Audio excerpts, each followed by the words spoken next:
Chapter 708. The news that Jean Hauser received was that two people suspected to be Jean Cohen and Jean Lig appeared in a villa near the sanatorium. He knew that there was a property there that belonged to Jean Lig. If it was really in their place, then it would be a piece of cake to get it. After driving for about 40 minutes, they were about to arrive at Jean Lig's villa. In the villa, Jean Cohen and Jean Lig didn't seem surprised by Jean Hauser's arrival at all. Especially Jean Cohen. His old face, which was covered in age spots, had a strange smile on it. He looked at Jean Hauser. He was already a candle in the wind. Another stroke and the stimulation almost made him die. But he was Jean Cohen after all. He brought himself back to life. Looking at Jean Hauser, his face was full of pride. Jean Hauser, you still have the face to come. Jean Lig stood up. One of his hands was broken. Although he had a prosthetic limb, it couldn't be as nimble as a real hand. This was also the reason why he hated Jean Hauser. Jean Hauser didn't even look at them. He only stared at Jean Cohen. He spent so much effort to bring you out just to bring you here. Instead of sending you back to the Jean family. What a waste of my expression. I said I was here. Jean Cohen glared at Jean Hauser with a cold gaze. Of course, came here because I have something to do. Return to the Jean family. He wanted to. But Jean Hauser surrounded the Jean family like an iron bucket. If he hadn't thought of a way this time, he wouldn't have been able to come out. Thinking of this, Jean Cohen hated him even more. His eyes were filled with coldness as if he wanted to kill Jean Hauser. Something to do. Who's going to help you? Uncle Chi. Before Jean Cohen could say anything, Jean Lig smiled when he heard his words. Uncle Chi can naturally help Grandpa. After all, he's someone who can represent Grandpa. Really? Jean Hauser smiled and walked to the sofa opposite Jean Lig and sat down. Then let's guess what you want Uncle Chi to do. For example, take back the Jean family. Let others know that you plan to hand the Jean family over to this piece of trash. Who are you scolding? Jean Lig couldn't take it anymore and wanted to rush up, but the bodyguard behind Jean Hauser stood forward, so Jean Lig couldn't win.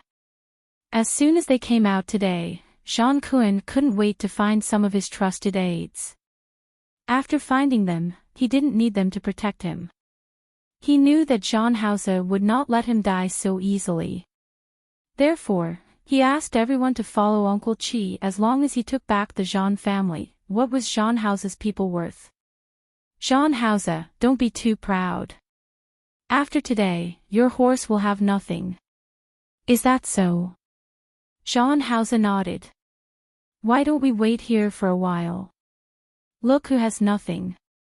Jean Cohen's eyes widened. He looked at Jean Hauser and suddenly had a bad premonition. Soon, his phone rang. On the other end of the phone was one of his trusted aides other than Uncle Chi. Old Master, Uncle Chi ran away. What? Jean Cohen's hoarse voice almost broke. She didn't believe him at all. What did you say? Uncle Chi has been captured. Jean Cohen could no longer hear what was said on the other side of the phone. He widened his eyes and looked at Jean Hauser.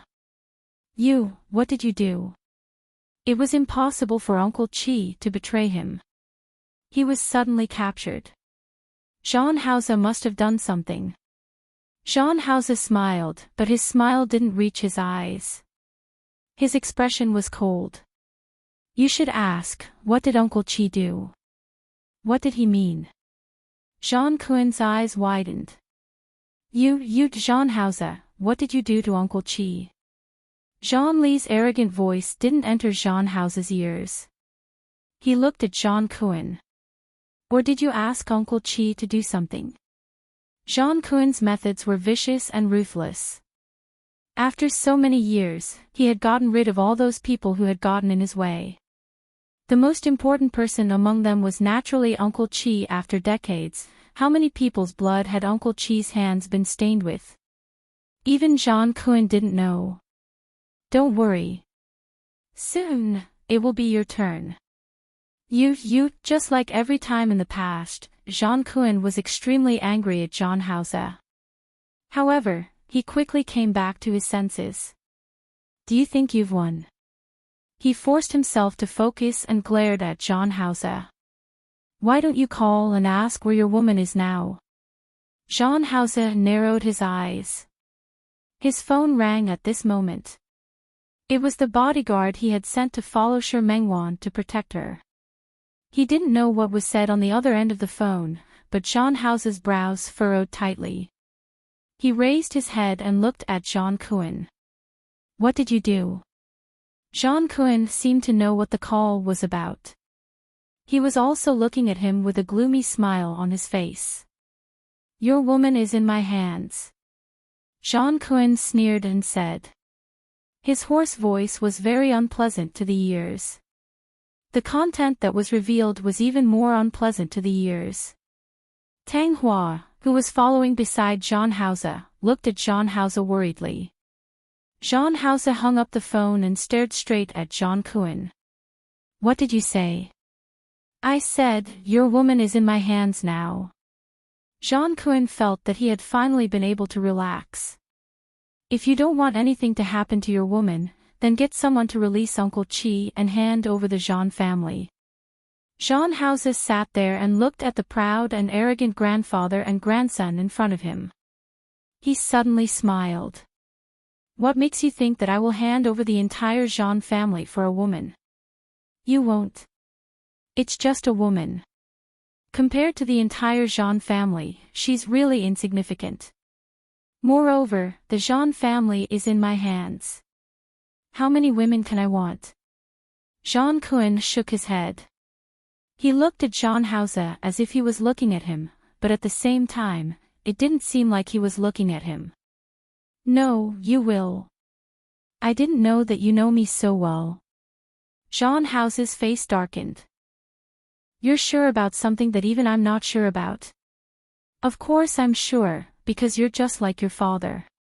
Stupid and ridiculous. You'll abandon everything for a woman. At the thought of Zhang Lai, John Kuan's expression turned ugly. Is that so? John Hauser's eyes darkened. But, I'm not my father. I refuse. John Kuan didn't believe his ears. I don't believe it, I don't believe it at all. You did it on purpose, you did it on purpose. Do you think I'll let that woman go just because you said that? You've forgotten one thing. I'm not my father. He stood up and looked at John Kuan. Don't worry, Uncle Chi isn't the only one with a criminal record. The police are already on their way. I originally thought that at your age, I would have a greater sense of accomplishment if I let you stay in the sanatorium and watch me destroy the Zhang family bit by bit. But now, you'd better go to prison and watch me destroy the Zhang family. John Hauser. Zhang Li stood up. Don't be too smug. Let me tell you, if you don't hand over the Zhang family, your woman is dead. John Kuan couldn't hold on any longer. He looked at John Hauser. I don't believe it, I don't believe it. A police siren sounded outside the door. John Hauser turned around and walked out. John Kuan kept shaking his head behind him. I don't believe it. I don't believe that you really don't care. Do you really not care about that woman's life or death? Impossible. John Hauser should be as stupid as his father. He should be as stupid as his father. He should abandon the Zhang family for a woman. He should be the same as his father. He should. John Kuan's body softened. He began to feel uncomfortable again. But what was even more uncomfortable was to come. When John Hauser walked to the door, he stopped for a moment. He turned around and looked at John Kuan, whose face was ashen and who was about to faint. Oh right, I forgot to say one thing. You can call your people and ask who the woman he kidnapped is. Jean Kuen's eyes widened. At the same time, the phone in Jean Li's hand rang. The voice on the other end of the phone was full of panic. Old master. We kidnapped the wrong person. The person we kidnapped isn't that woman. Jean Kuen could no longer hear what was said after that.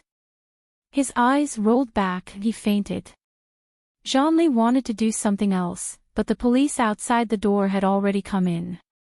He began to retreat. I didn't commit a crime. Why are you arresting me? I didn't commit a crime. You can't arrest me. I want to find a lawyer. Jean Hausa couldn't hear what he said after that, and he didn't want to hear it. After getting into the car, the convoy quickly headed towards the city center. Shi Mengwan looked at the office environment in front of her, which was more than twice the size of her studio in Lin City, but the decoration style was the same. Other than satisfaction and surprise, there was nothing else in her eyes. She didn't know how long it would take to renovate this place, but it definitely couldn't be done in a day or two. This time, Jean Hausa had only gone to look for her during this period of time, which meant that he had been preparing for a long time. She suddenly believed what he had said about Qin Feifei. He had really started to think about breaking off the engagement a long time ago and then being with her. Otherwise, he wouldn't be so attentive. Especially when she saw a few of her designs in the exhibition hall. Other than the ones she had participated in the French competition last time, there were also a few that she had participated in the domestic competition. Other than the award-winning works, there were even some of her early and slightly immature designs. All of them could be seen here. She suddenly wanted to see Jean Hausa very, very much. She wanted to ask the bodyguard where Jean Hausa was. If possible, she wanted to go directly to Jean Hausa's place. She wanted to go find him. She really liked this gift too much, too much. When she turned around, she realized that Jean Hausa had arrived at some point in time. She quickly went forward. Without thinking, she threw herself into his arms. You're here. When Jean Hausa saw her, he knew that under his arrangements, nothing would happen to Shi Mengwan, but he still couldn't help but reach out and hug her tightly. His heart, which had been hanging in the air all along the way, finally relaxed a little. She was still here. She was safe and sound. Jean Kuen didn't affect her. His people didn't succeed either. She was still fine. This was good, very good. Hausa. He hugged her too tightly, making it hard for her to breathe. She couldn't help but look up at him. Jean Hausa finally let go of her. He looked at his surroundings and looked at her again. And, how is it? Do you like it? Shi Mengwan nodded heavily and hugged his waist. I like it, I really like it.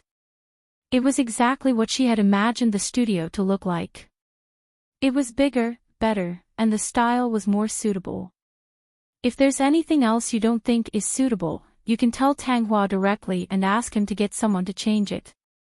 There's nothing inappropriate. Everything is suitable. When he said that it was being renovated, she really thought that it was a studio that was still being renovated. But who knew that he would give her such a big surprise? How was this still being renovated? She could just come in and work. It's good that it's suitable. Jean Hausa hugged her waist and gently stroked her hair with his hand. There was a faint smile on his face. I asked Tang Hua to recruit people. The preliminary exam has already been passed. If you're at ease, let Tang Hua do the second exam and interview. If you're not at ease, you can do it yourself. The information is ready. It's in your office in front. He had thought of something for her that she hadn't thought of. As for the studio in Lin City, there's no need to end it. You can arrange for people you trust. Continue to operate as a branch. There are also the 2 contract factories that you contacted.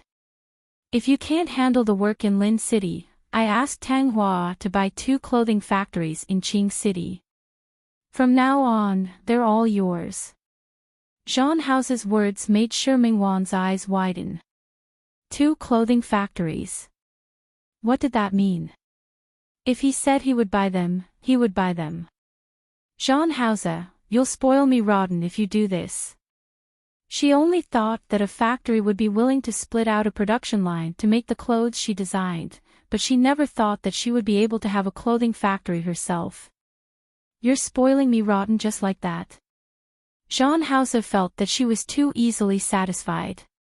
Since you want to be big, of course you'll be more at ease with your own factory. At least you can control more. Okay.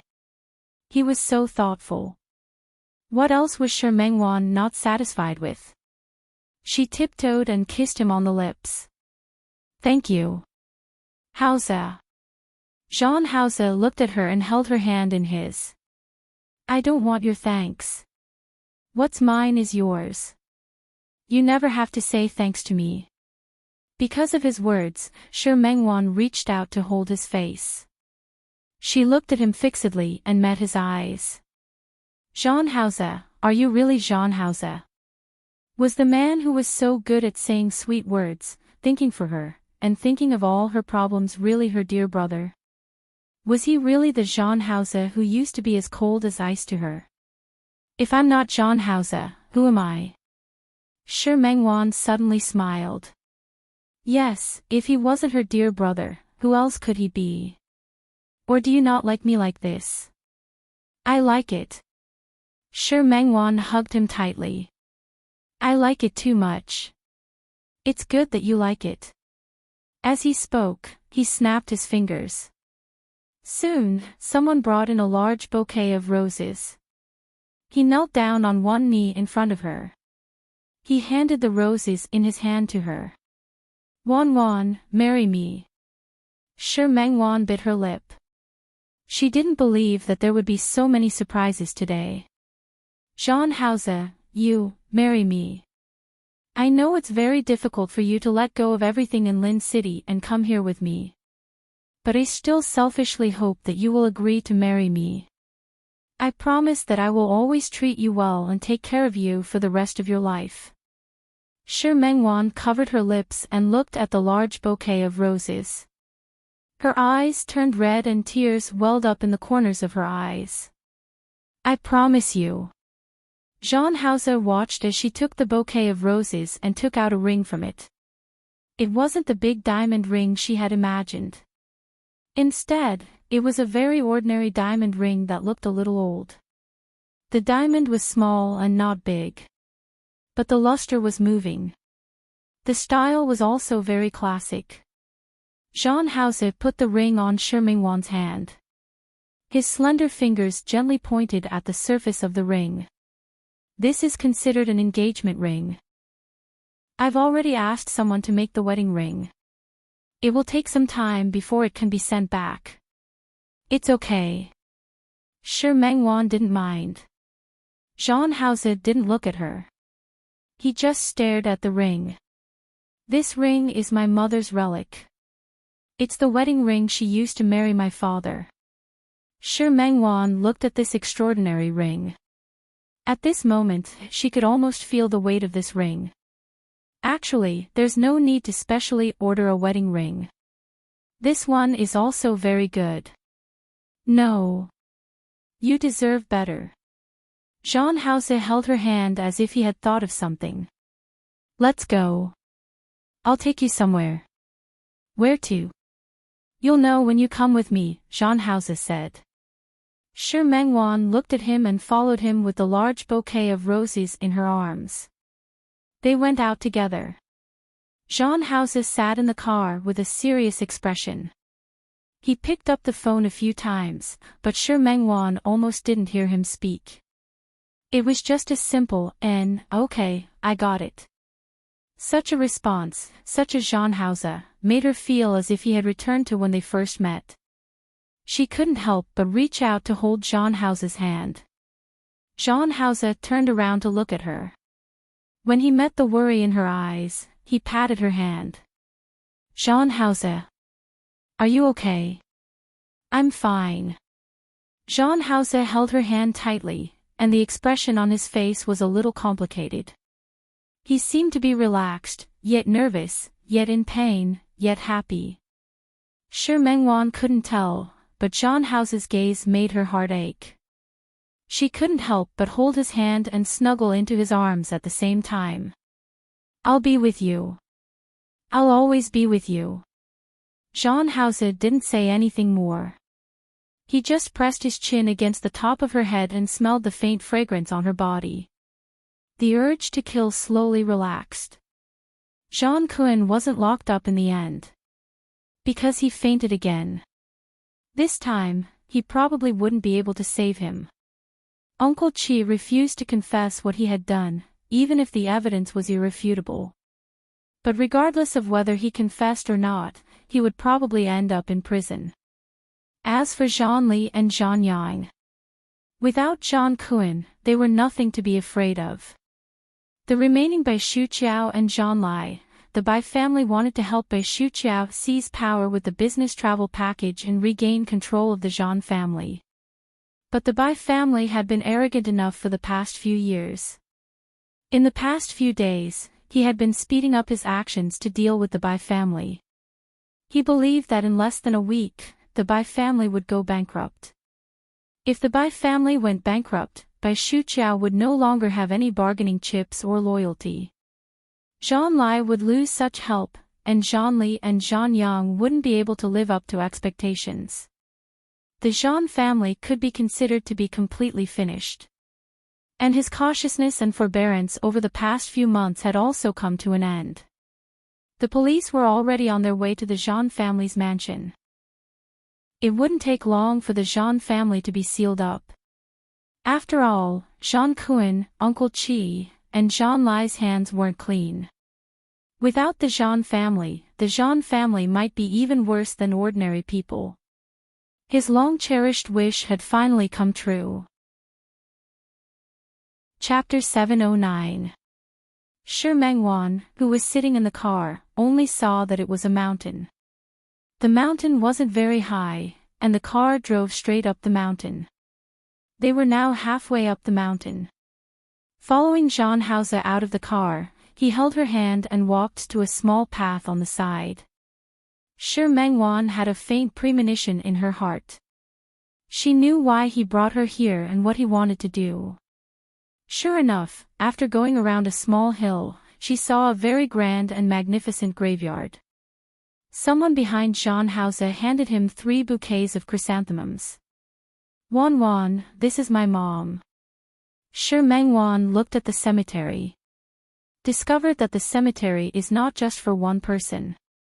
On both sides were 2 larger tombstones, and on the right was a woman. The woman in the black and white photo was smiling brightly, and her eyebrows and eyes were somewhat similar to Zhang Hauser's. On it was written, Mother Qiao Ruoliu's grave. Zhang Hauser stood there sobbing. Was this Zhang Hauser's mother? She looked at Zhang Hauser and then at the other 2 graves. The larger one on the right read, Father Zhanglie's grave. It was also erected by Zhang Hauser. Zhang Lai on the tombstone looked 70% similar to Zhang Hauser. He was the combination of Zhang Lai and Qiao Ruoliu. The word Qiao made Shi Mengwan take another look at Zhang Hauser. Zhou. Qiao Zhe. However, what attracted Shi Mengwan's attention the most was the smaller tombstone in the middle. Sister, Zhang Jiao's tomb. These simple words made Shi Mengwan's eyes widen. She looked at Zhang Hauser in disbelief. According to the time on these 3 tombstones, Zhang Hauser lost all his family in one day. Parents, sister. Zhang Hauser placed the flowers in front of the 3 tombstones, then squatted down in front of the tombstones. He reached out and stroked the tombstone in the middle. His gaze was sorrowful and distant. Actually, I don't know if she's a younger sister or a younger brother. I only hope that she's a younger sister. Jean Cohen valued men over women. He also had a lot of illegitimate children, but most of them didn't get his approval. It was impossible for him to have a good relationship with those girls from the Jean family. He had hoped to have a younger sister, and he had also thought that he would have won. If not for that shot. No, it wasn't just one shot, it was many shots. Shi Mengwan didn't quite understand the first sentence, but she reacted to the second sentence. She widened her eyes and looked at John Hause. Her lips moved, but she couldn't say a word. John Hause pressed his forehead against the tombstone. Actually, he knew that there was nothing there. Whether it was his sister's grave or his parents', they were all empty. Seriously speaking, these could only be regarded as cenotaphs. Because whether it was Qiao Ruoliu or Zhang Lai, their corpses were not here. Shi Mengwan looked at the 3 tombstones and her lips moved. She remembered that John Hause said that his mother was dead, but he didn't say that his father was also gone. Dad, Mom, I'm here to see you. John Hause took out a handkerchief and gently wiped the tombstone. Dad. Mom. I brought Wanwan to see you. Wanwan is the girl I mentioned to you before I came up here. I've asked her to marry me. John Hause seemed to have thought of something. He pressed his forehead against the tombstone, and his gaze was deep.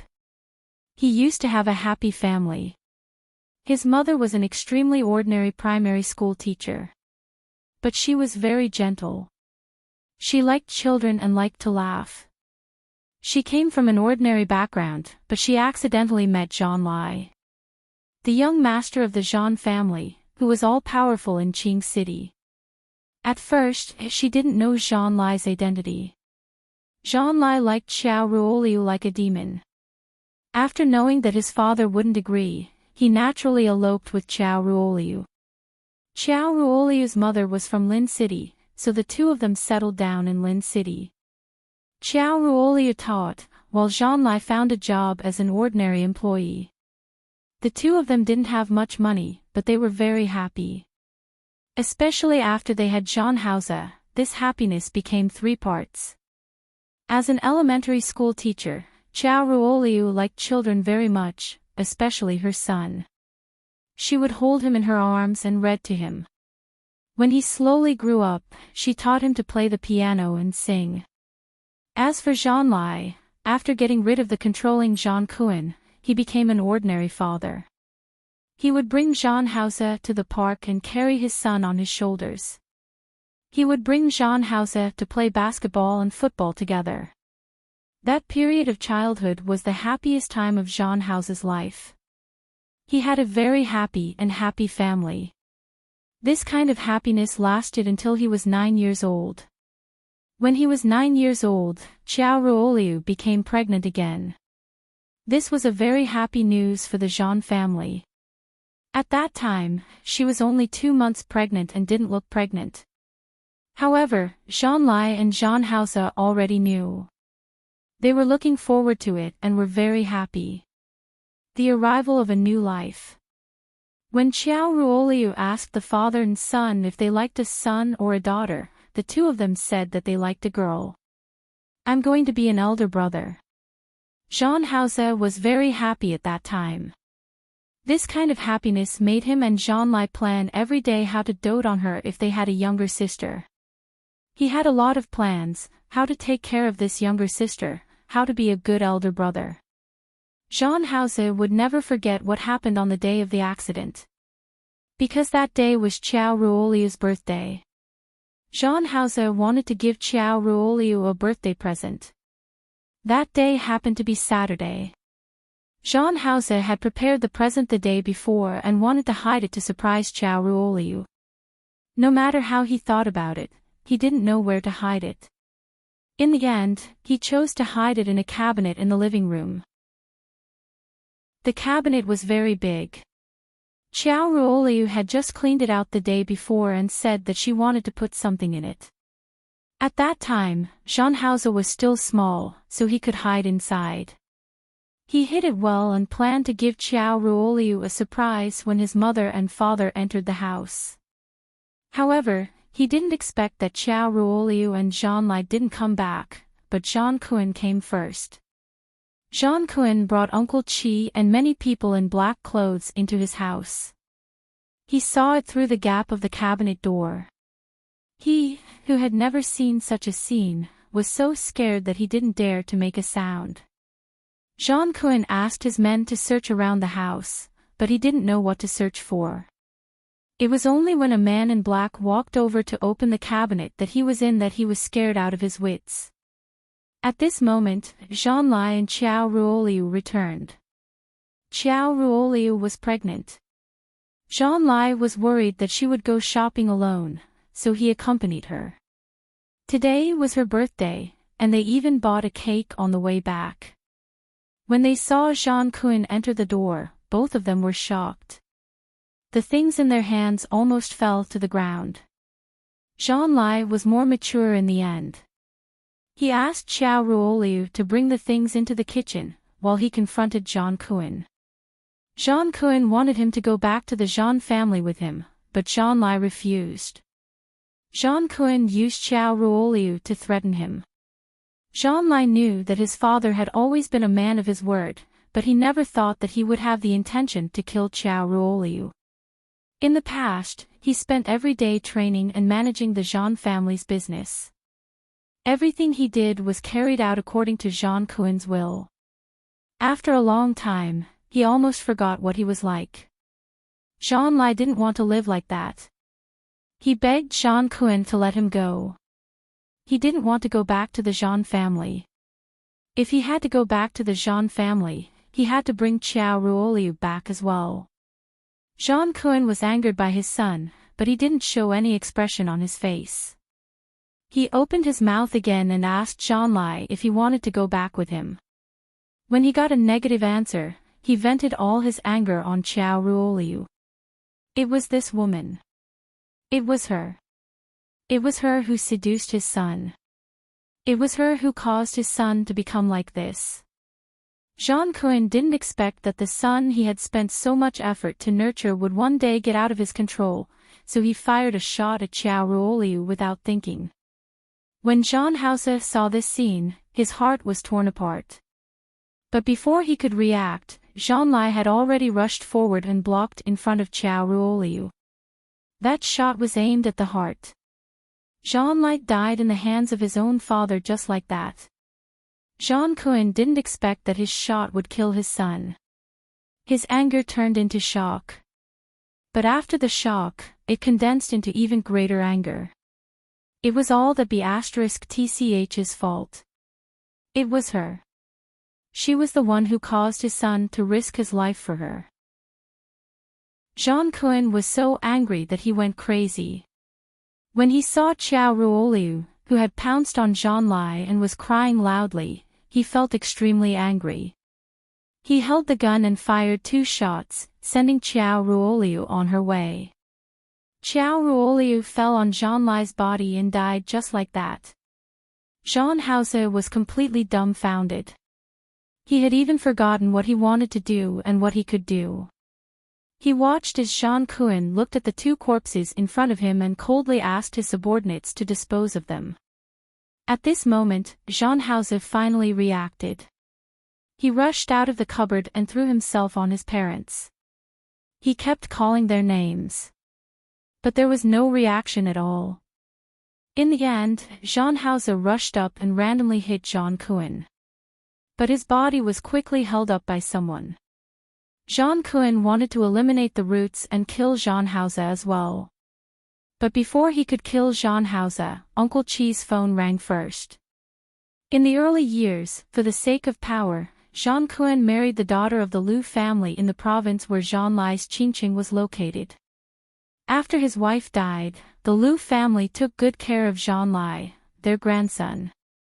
Previously, he hadn't come looking for him because Zhang Lai was under the protection of the outer sect. Recently, the Lu family had fallen into some small trouble. Zhang Kun could finally teach Zhang Lai a lesson. Who knew that this lesson would cause him to lose his sense of propriety? Jean Lai was dead. Uncle Chi received the news at this moment.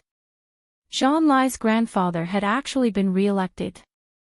Although Jean Kuen's power was great, it was impossible for him to disregard the power of the government. Just now, he had killed Jean Lai and Qiao Ruoliu on impulse. But now that he had calmed down, he knew that he was in trouble. Jean Lai's grandfather pitied his grandson for losing his mother early, so he valued this grandson very much. Now, Jean Lai was dead, and he died at his hands. It was time for him to expand his power. If Jean Lai's grandfather went all out to deal with him, it would be quite troublesome. Jean Kuen wasn't afraid of trouble, but he didn't want to stop expanding his business territory. After thinking about it, he decided not to kill Jean Hausa for the time being. At least, Jean Hausa couldn't die now. He had someone knock Jean Hausa out and bring him back to Qing City. And then, in order to cover up his actions, he ordered Uncle Chi to deal with Jean Lai and Qiao Ruoliu's bodies. When he got on the plane, Jean Kuen, who was already crazy, looked at the unconscious Jean Hausa and thought of a very crazy plan. He couldn't let anyone know that he had killed Jean Lai. Then the best way was to let Jean Lai still be alive. On this point, Jean Kuen couldn't help but rejoice. Although his illegitimate children couldn't be seen in public, they were of some use at this time. Because one of his illegitimate children looked 70% similar to him. Jean Lai's appearance was very similar to his. That illegitimate child only looked 60% similar to Jean Lai. Jean Kuen asked someone to bring the illegitimate child back to the old house. Then, he hired a first-class plastic surgeon to do a microsurgery on the illegitimate child. In the end, a fake Jean Lai was born just like that. Jean Lai's grandfather was already old. He hadn't seen his grandson for a few years, so he naturally missed him. That illegitimate child was already married and had given birth to Jean Li and Jean Yang. Jean Kuen knew all of this. But in the past, he didn't care, nor did he value it. Now, he began to pretend to value it. He let the fake Jean Lai learn some of Jean Lai's previous behaviors and habits until the two of them were very close. That was why he let him appear in front of Jean Lai's grandfather. Why did he leave Jean Hausa alive? It was his last trump card. If the fake Jean Lai couldn't be fooled, then no matter what, Jean Hausa was still the great-grandson of the Liu family. At crucial times, it was always a protective talisman. If the fake Jean Lai could be fooled, then Jean Hausa would be useless. In fact, according to Jean Kuen's plan, it didn't matter whether Jean Hausa stayed or not. It was Uncle Chi's idea to keep Jean Hausa. He was also one of the people who nurtured Jean Lai. He had watched Jean Lai grow up. At that moment, he felt a trace of compassion. He spared Jean Hausa's life. But Jean Hausa knew that his parents had died in Jean Kuen's hands, so how could he let it go so easily? In order to convince Jean Kuen, Uncle Chi made a suggestion. He could hypnotize Jean Hausa and make him forget what had happened in the past. It had to be said that this idea was not bad. Jean Kuen had killed the son he had raised on impulse. Although he didn't regret it, he was still willing to give Jean Hausa a chance. The 9-year-old Jean Hausa was hypnotized. He had forgotten that it was a scene he would pursue for the rest of his life. Not only did he forget, but after he was hypnotized, he actually thought that the fake Jean Lai was his father. In order to coax the Liu family, Jean Li and Jean Yang were not brought back to the Jean family's mansion. Jean Kuen decided to nurture a new successor that he liked. That was Jean Hausa. Didn't you, Jean Lai, not want to go back to the Jean family? Didn't you not want to take over the Jean family? I want your son to take over. I want your son to stay in the Jean family forever. Jean Hausa, who was hypnotized, always felt that something was wrong. But he was too young, and the power of hypnosis was too strong. He couldn't remember. But he instinctively didn't like Jean Cohen very much. Every time he faced him, he would be very resistant. Including the fake Jean Lai. He would call him father, but he no longer had the same intimacy as before. He wasn't close to Jean Lai, but he was dismissive towards Jean Cohen. Every time he saw him, his face would be cold. It was fine once or twice, but after a long time, Jean Cohen didn't want to see him anymore. After acting in front of the Liu family and successfully deceiving them. He had also lost his patience with Jean Hauser, who didn't like him every time he saw him. Although he didn't kill him, he had someone send Jean Hauser to boarding school. Jean Hauser stayed in boarding school until junior high school. When he was 14, Jean Li and Jean Yang also entered this junior high school. By chance, Jean Hauser accidentally met the fake Jean Lai, who had sent Jean Li and Jean Yang to school. He wanted to go up and call him father. That was his father. Even though he no longer felt close to him, he was still his father. But when he called him father, he was mocked by Jean Li and Jean Yang. This is my father, not your father. He went to see Jean Lai. At that time, Jean Lai couldn't speak in the Jean family. After reprimanding Jean Li and Jean Yang, he told Jean Hauser that he was his father and told him not to listen to Jean Li and the others' nonsense. If you're my father, then are they also your children? Are they children you had with another woman? In Jean Hauser's memory, his mother died in an accident, so his father, Jean Lai, brought him back to the Jean family. But now, he was told that Jean Lai had other children. Hauser, they are also my children. They are your younger brothers. The fake Jean Lai in the past wouldn't have been willing to pretend to be Jean Lai. But after he tasted the benefits of pretending to be Jean Lai, he wasn't willing to give up. No, I don't have a younger brother. I don't have a brother. Jean Hauser refused to accept and ran away. He remembered that he didn't have a brother. He remembered that his parents were very loving. But why was everything different after her mother died? Jean Hauser returned to the dormitory with a splitting headache. However, under the suppression of the hypnosis, he still couldn't remember. He only felt a headache. But that day, someone in Jean Hauser's dormitory happened to be celebrating his birthday. The man brought back a birthday cake. Seeing that Jean Hauser was uncomfortable, she even said that she would treat him to a cake. Cake. Eat cake. Birthday. Those keywords made Jean Hauser's headache worse. He finally fainted from the pain. Jean Hauser's roommate hurriedly called the dormitory management and sent him to the hospital. In the hospital, Jean Hauser remembered everything. He remembered. He remembered that his mother had died in Jean Cohen's hands, and he also remembered that his father had also died in Jean Cohen's hands. His parents were dead, but he did not avenge them. He even called Jean Cohen grandpa. And he followed Jean Cohen back to the Jean family.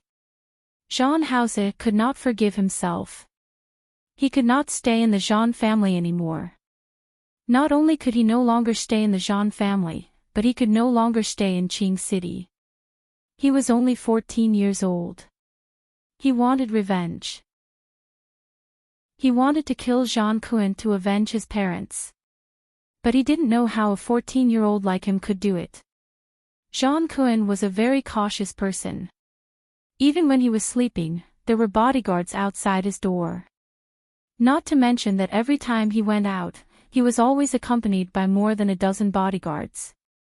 Jean Hauser wanted such a big battle. He left the hospital and went back to school. He thought for a long time, but in the end, he decided to leave first. Just like that, Jean Hauser left the Jean family in Qing City. At first, he didn't know where to go. Later, he decided to return to the city where his mother used to live. Lin City. When Jean Hauser found his home, he found that the area had been demolished and replanned. The home that he and his parents used to live in could no longer be found. Not only could he not find it, but there wasn't even a trace of it. But even so, Jean Hauser had never thought of leaving Lin City.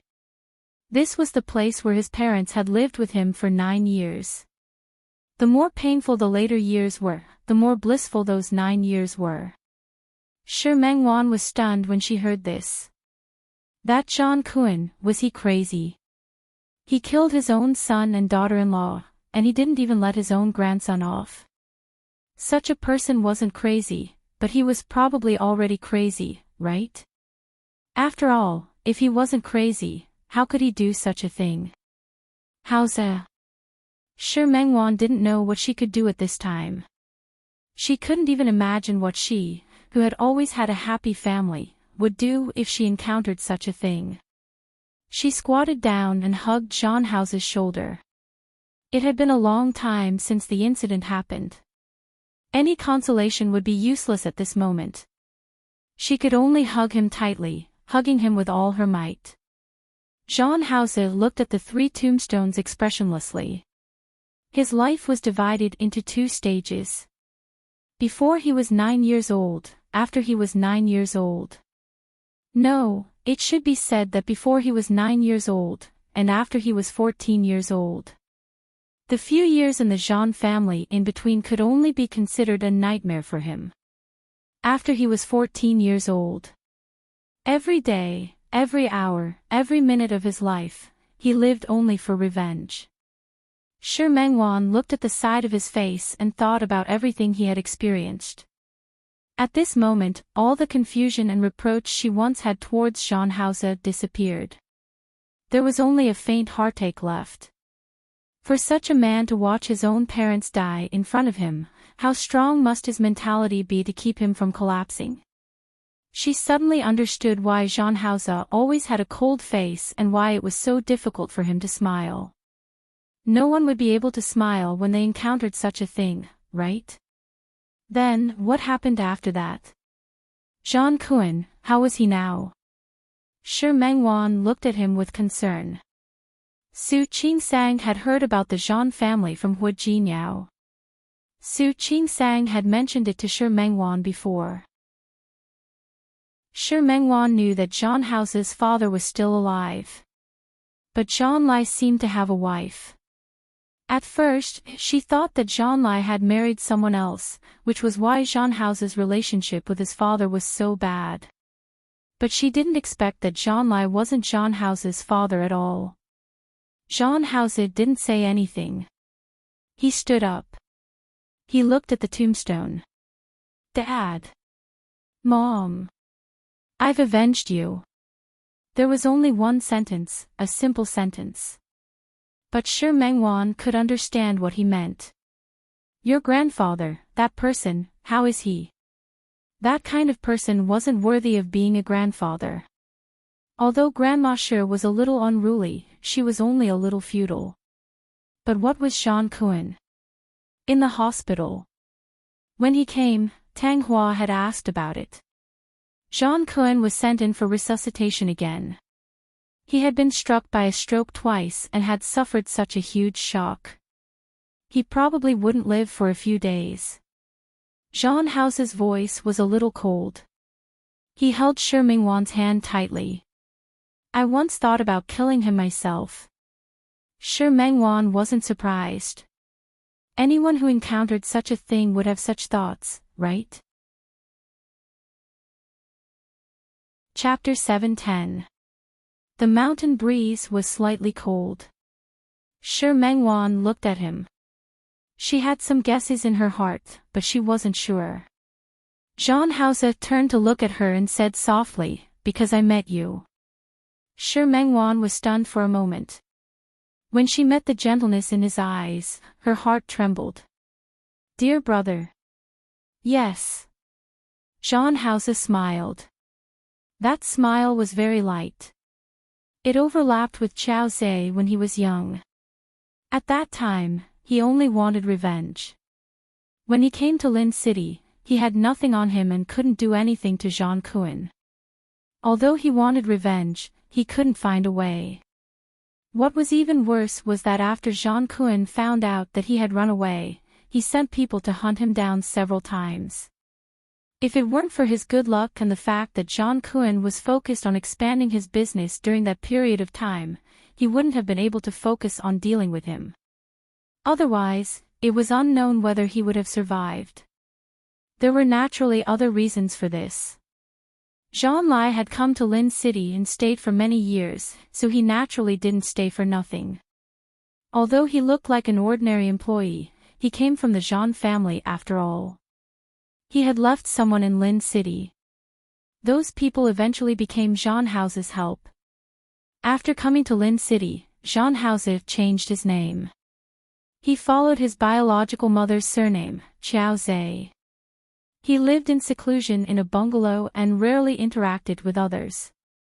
Not only to be inconspicuous, but most importantly, he didn't want Jean Kuhn to say that he borrowed the Jean family's power in the end. Even if it was someone left behind by Jean Lai, it was still a member of the Jean family. His surname was Chiao, so it had nothing to do with the Jean family.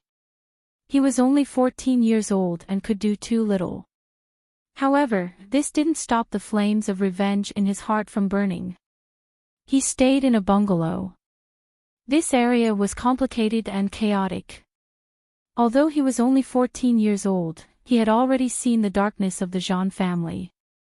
In terms of methods, these hooligans wouldn't be more powerful than Jean Kuhn. In terms of ruthlessness, Jean Hausa, who wanted revenge wholeheartedly, was like Satan from hell. No one could stop him. After he used force to subdue a few hooligans, he began to expand his territory step by step. The time he met Shi Mengwan was a mistake. He was too impatient and accidentally offended a small local leader called Brother Liang. Behind Brother Liang was a slightly famous and powerful leader in Lin City called Big Boss Hui. Brother Liang had lost face at his place. He had spent the entire night picking more than 10 people to get back at him. That day, he was careless and let his subordinates go back first. At that time, he had already been in Lin City for a year. During this year, he relied on his fierce fighting skills to improve a lot. The young man felt that his skills were not bad, so he did not take this group of people seriously. However, in the end, it was impossible for him to not lose when fighting against more than 10 people alone. Just when he thought he was going to die, Shi Mengwan appeared. She was actually very timid and didn't dare to do anything else.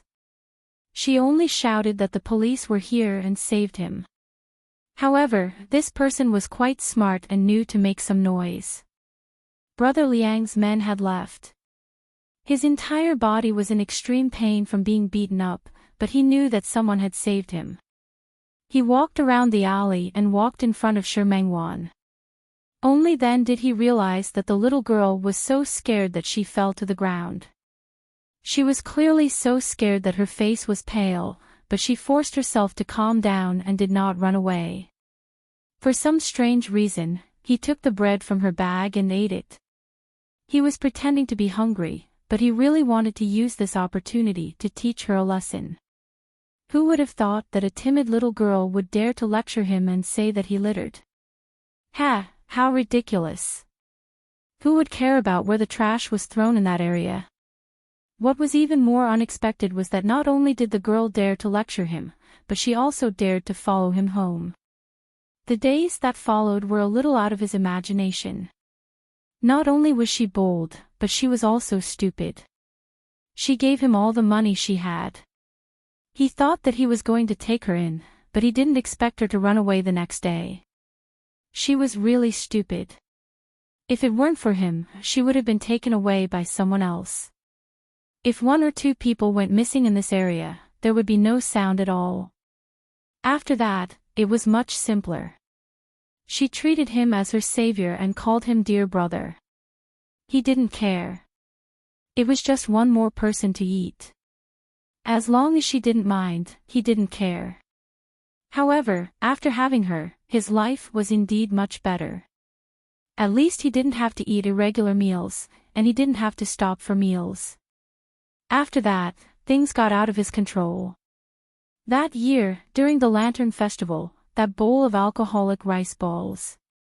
He looked at her blushing face under the light and suddenly couldn't control the impulse in his heart. The young kiss, the intimacy of hugging each other to sleep every day. At that time, he was already 15 years old and had been on the streets for so long. He knew almost everything he needed to know. He knew in his heart that he had high hopes for the girl. He didn't think that this was something that couldn't be said. However, in the current situation, he couldn't do anything. His plan was slowly unfolding, and the number of subordinates he subdued was also increasing. But it wasn't enough. He still had a grudge to take. Moreover, she was too young. She didn't even have her period. She was really too young. Even if he could wait for her to grow up. To him, she couldn't just stay by his side like this. After all, he still had a grudge to take, and she should live a normal life, not be like him, a hooligan on the streets.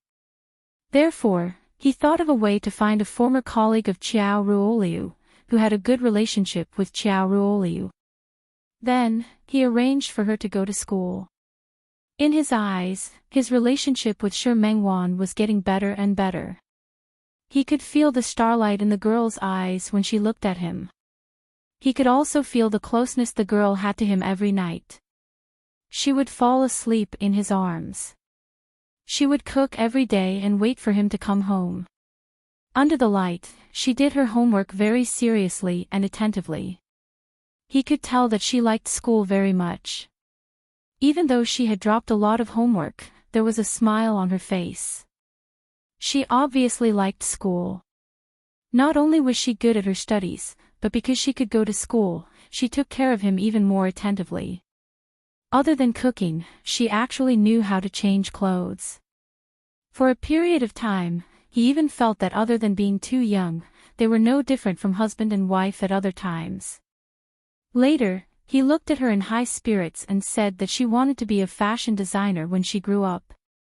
At that time, Shi Mengwan's eyes lit up. That was good. She did what she liked, and he did what he wanted to do. He let her go to school and worked hard to help her realize her dream. And his methods outside became more and more ruthless because he wanted to make himself stronger as quickly as possible. Everything went very smoothly. He thought that when his power grew stronger, when he took his revenge, Shi Mengwan would also grow up. Shi Mengwan had also grown up. At that time, they could really be together. What he didn't expect was that his rapid rise would provoke the big shot, Hui. He got someone to deal with him. That day, Shi Mengwan said very happily that she wanted to go play. He knew about Mount Qin. He had been there before, when he was young, with his parents. To him, those memories had already become a wound that he didn't want to touch. But looking at Shi Mengwan's smiling face, he couldn't refuse. They went to Mount Qin, climbed the mountain, and played. Everything was beautiful. She was happy, and so was he. He thought that this kind of happiness would last forever. However, when they went down the mountain, they met the big shots people. It wasn't just the big shots people. The people who came later were Zhang Kuan's people. When he was beaten to the ground and couldn't get up, he saw Shi Mengwan get kicked and her body flew out. At that moment, his heart was broken. He was beaten to the point that he didn't have the strength to fight back, not to mention that the other party had a weapon in his hand. And he was only one person. The moment he lost consciousness, he thought that he was dead for sure. His only regret was that this kind of life was indeed a dream. Not only could he not live a peaceful life, but he also implicated Shi Mengwan. If it was possible, he would definitely let her go back and live a peaceful and normal life. However, Jean Hauser didn't expect that when he opened his eyes again, not only was he not dead, but he was also saved by someone. The person who saved him was Chen Feifei. Chen Feifei happened to see his face at that time. As a young girl, she was obsessed with looks and liked handsome people.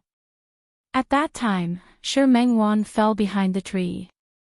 Chen Feifei didn't see her at first glance. She only saw Zhang Haoze. She brought Zhang Haoze home. After Zhang Haoze woke up, he knew that he had been saved by Chen Feifei. And he also figured out the situation in the shortest time possible. Chen Yongchang's company could be considered to be of a large scale in Lin City. Although it couldn't compare to the Su family and the Li family, it still had some power. Especially since Chen Yongchang's maternal family was in the province. It didn't take him long to realize that this was an excellent shelter. Especially when Chen Feifei, who was still young, had an extraordinary liking for him.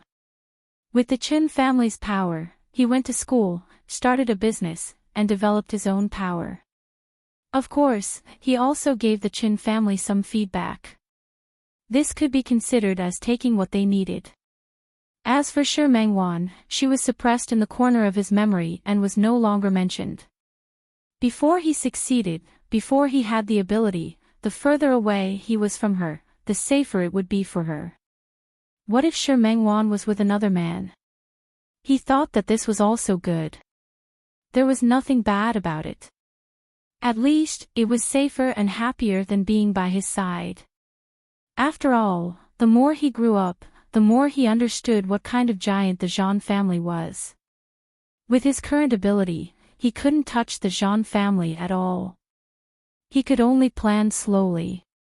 Take your time. Moreover, he was prepared. If he really couldn't do it, he would perish together with Zhang Kuan. No matter what, he had to take revenge for his parents and sister. But he really didn't expect that he would meet Shi Mengwan. In the hospital, she looked at him and called him dear brother with such a surprised look in her eyes. At that moment, he could feel the impulse in his heart. It was a kind of breathtaking. He looked at Shi Mengwan and had a feeling that it was as expected. She had grown up and was so beautiful that it couldn't be compared. He had once imagined what that bright and smiling girl would look like when she grew up. He had imagined that she would be very beautiful when she grew up. But he didn't expect her to be even more beautiful than he had imagined. Seeing her call him dear brother with a face full of surprise, seeing her pounce over to acknowledge him with a face full of surprise, he almost agreed. But it was only almost. Those emotions were perfectly restrained by him. His path was a lonely one. He didn't need friends, nor did he need love. If he could resist not looking for Shi Mengwan for more than 10 years, he could force himself not to see her and not acknowledge her in the future. But time and time again, they met again and again, causing his heart to become more and more out of control. He tried hard to push her away, but she tried hard to make him admit his identity. Until that time, when he was drugged and lost control for a moment. No, it couldn't be considered to be out of control. He instinctively hoped that if he had to have a woman, that woman was Shi Mengwan. But this wouldn't do. From time to time, the people arranged by Qingqing would die in Zhang Kuan's hands. Zhang Kuan was careful when he did things and never left any traces. Uncle Qi had followed him for decades, so there was no need to elaborate on his loyalty to him. If he hadn't borrowed the Qin family's power, it wouldn't have been as simple as just receiving a lesson. He was sometimes cold and sometimes warm towards Shi Mengwan, and he was sometimes distant. The impulse in his youth, the amazement after Shi Mengwan grew up. He wanted to push her away, but he was reluctant. He wanted to get closer, but he was afraid that it would make her feel unsafe. Qingqing's progress was considered smooth, but it was only on the surface. The Zhang family was too big, and with Zhang Kuan's support over the years. Zhang Li's brothers, as well as his grandchildren, all had their own thoughts. The situation in the Zhang family was very chaotic, but because of Zhang Kuan's strength, it was firmly under control. He could only tear open the Zhang family bit by bit. During this process, all the coldness and neglect that Shi Mengwan felt from him were because he had no choice but to do it. He knew how much pain Shi Mengwan was in, but he couldn't say it. He couldn't say anything. When he had nothing, Shi Mengwan was willing to suffer with him. In such a dangerous situation, Shi Mengwan probably wanted to stay by his side even more. But he couldn't. He would rather stay away from her. He even seemed to be engaged to Qin Feifei. But he didn't expect that he had overestimated his self-control. When Shao Qi, Wan Xianyang, and other men appeared by Shi Mengwan's side, he still couldn't restrain himself. He wanted to trap her by his side and make her belong to him completely from body to heart. He was a selfish man. If he didn't see Shi Mengwan, if he didn't see her, then he could really let her marry someone else and be with other men. But he couldn't. If he didn't get it, then it didn't matter if he lost it. But after getting it and then losing it, he found that he couldn't accept it. He could only destroy her with other men time and time again. He trapped her by his side time and time again, reminding her that she belonged to him. On the surface, he was very successful. But he knew that she wasn't happy. If he wanted her to be happy, he had to stop taking revenge. This was even more difficult for him. In a dilemma, he sped up his actions, but he discovered a new difficulty. He wanted Zhang Kuan's life, but he didn't want to put himself in danger anymore. Because of Shi Mengwan, he still wanted to be with her, spend the rest of his life together, form a family together, and perhaps have 1 or 2 more children. So he hesitated. When Uncle Qi came looking for him, he decided to follow his plan. He wanted to get the Zhang family and make Zhang Kuan pay the price. As for him, he didn't want to get a single cent of the Zhang family. Wan. Zhang Haoze wrapped his arms around Shi Mengwan's waist and held her in his arms. I'm sorry. He didn't acknowledge her when she recognized him, and he didn't make it clear to her immediately. This was his pride, but it was also his selfishness. The tip of Shi Mengwan's nose was a little sore, and her eyes were swollen. She buried her face in his chest. She had received too much news today, and she didn't know how to react. She had always known that he was her dear brother, but she had never thought that one day, he would admit it himself. I thought you would never admit it in your life. I'm sorry. Other than these 3 words, Zhang Haoze didn't know what else he could say. Shi Mengwan shook her head. How proud was he? She knew it before. Seeing that he never told her anything outside, she could roughly understand that in his heart, he always liked to put her in the position of a protector. I should have told you earlier. Shi Mengwan didn't care about what he said. Instead, what she cared about was another thing. She looked up at him with tears in her eyes. You said that if I didn't recognize you, you wouldn't have come to look for me. Yes. Even if I was with another man. Even if I got married and had children. Zhang Haoze's expression was a little subtle for a moment, but he still nodded. Yes. Shi Mengwan's eyes were even redder than before. Do you know that if you really did that, it would be the greatest cruelty to me? Wan. He knew, but he also believed that even if that was the case, she would live a good life. I've been looking for you for more than 10 years. But they all said that there's no such person as Jiao Zhe. She wrapped her arms around his waist tightly, as if seeking some comfort. I don't believe it, and I refuse to give up. Do you know why people from Song Seeking Studio are called Song Seeking? It's because I want to find you, my dear brother. Dear brother, ever since I saw you that year and was saved by you, in my heart, there's only one person I want to be with, and it's only you. Zhang Haoze looked at the sincerity in her eyes and reached out to wipe away the tears at the corner of her eyes. He lowered his head and kissed her forehead. I know. If you know, why didn't you come to look for me? I want you to be happy. Without you, my happiness would be discounted. She had family, friends, and her own career. She could also live a good life, but her happiness would be missing a piece. That piece was something only he could give her. Who asked you to take away my first kiss? Who asked you to appear in my life? So, you have to take responsibility. Okay. Jean Hauser nodded. I'll be responsible for your life from now on. Shi Mengwan smiled. She buried her face in his chest and gently rubbed against it. Dear brother. Yes. Dear brother. Yes. Dear brother.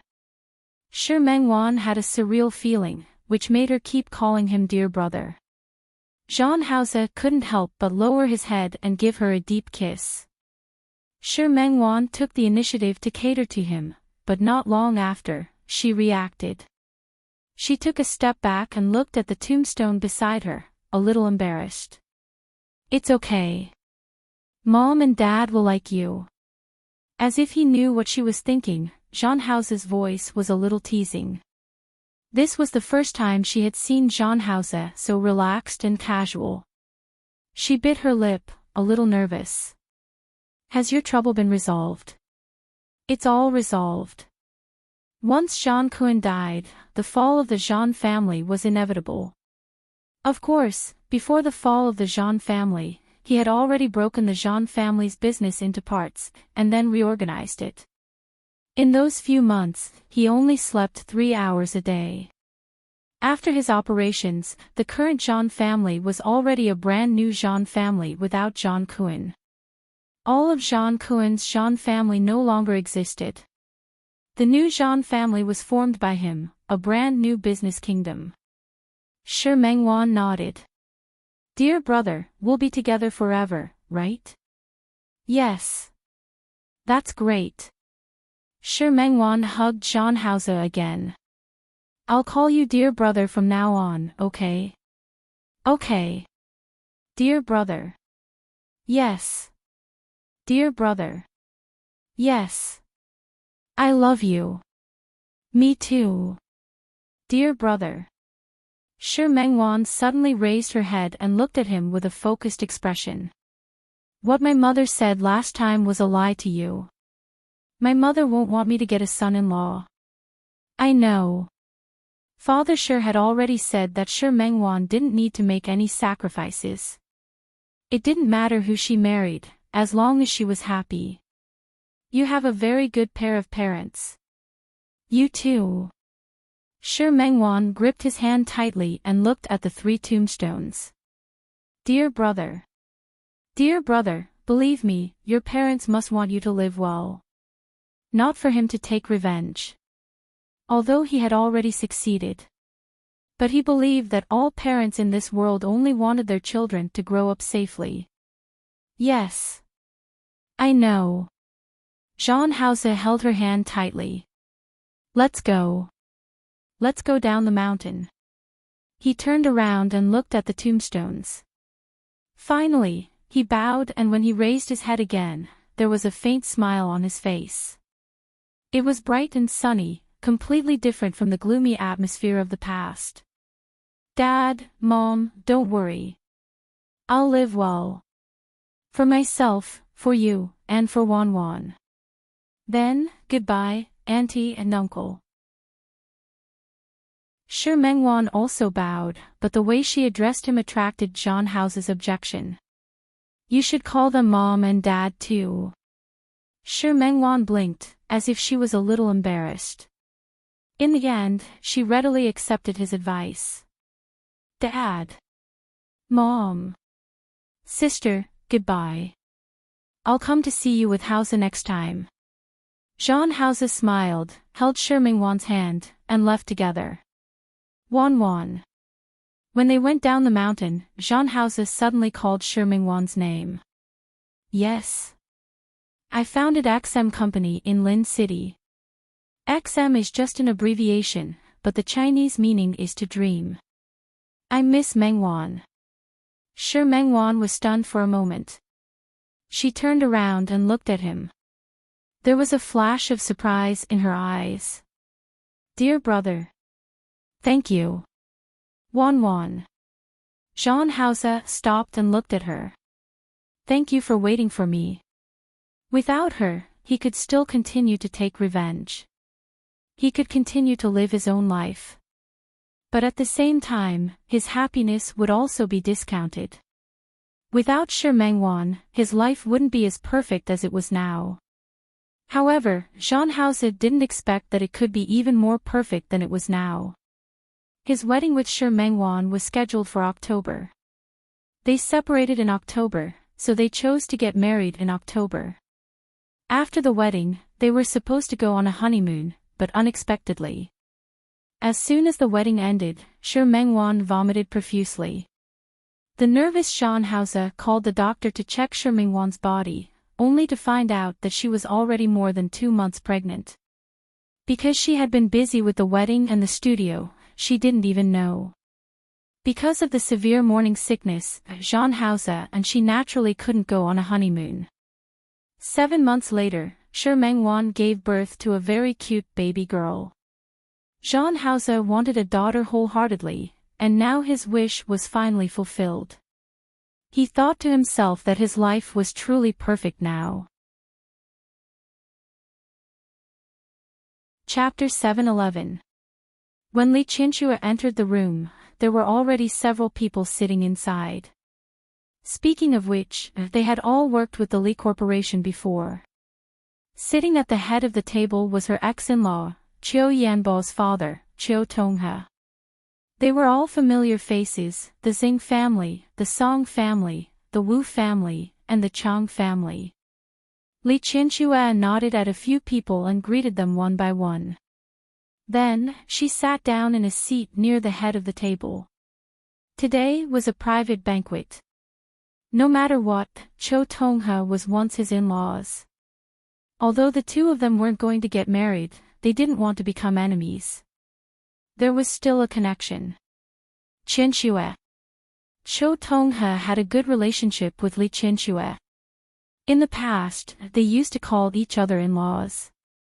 Now, there was nothing wrong with calling each other by name. He asked Li Qinxue to sit down and poured her a cup of tea. Li Qinxue had been socializing a lot in the past 6 months, but everyone knew the rules. She usually didn't drink outside. Brother Qiu, if you have something to say, just say it. There's no need to be so polite. Even if she doesn't give face to Qiu Tonghe, she still has to give face to old Master Qiu. Then I'll be straightforward. What Qiu Tonghe wanted to talk about today had something to do with Hu Jiniao. Earlier, Madame Luo and Madame Song had teamed up with Su Peixian and accidentally injured Xiang Kaiping. At that time, no one knew that Xiang Kaiping was Su Qingsang's biological mother. Hu Jiniao didn't direct his anger at the Su family, but at the Luo family and the Song family. There was no need to mention the Luo family. The Star Luo department store had been acquired by the Tianyu Group. Now, it was simply miserable. The Song family's Kasong Electronics was even more humiliated by Hu Jiniao. Look, it's been so long. Recently, Brother Luo has found some new connections, but your son-in-law is too powerful. They don't dare to give him the list. Qinxue. No matter what, they were family friends. Don't push things too far, don't you think? Qiu Tonghe didn't want to get involved in these things, but the Luo family and the Song family begged the Qiu family. Now, only the Qiu clan had some face in front of the Li clan.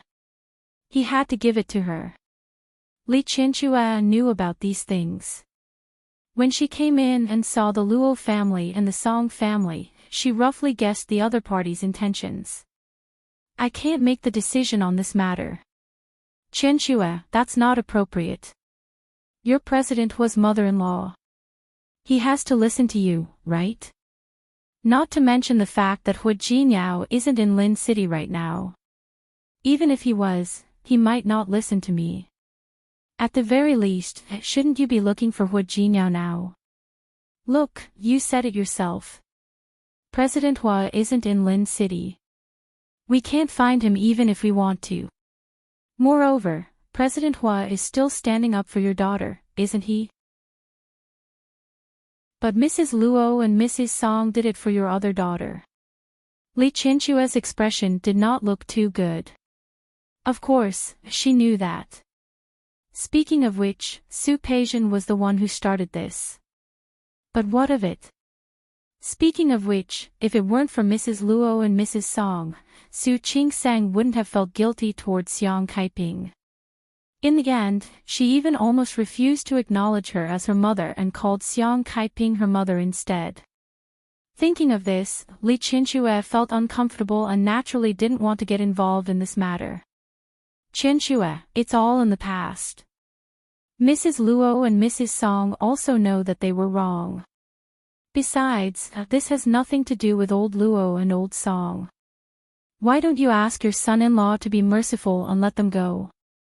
Mr. Luo and Mr. Song, who were called out, began to smile apologetically.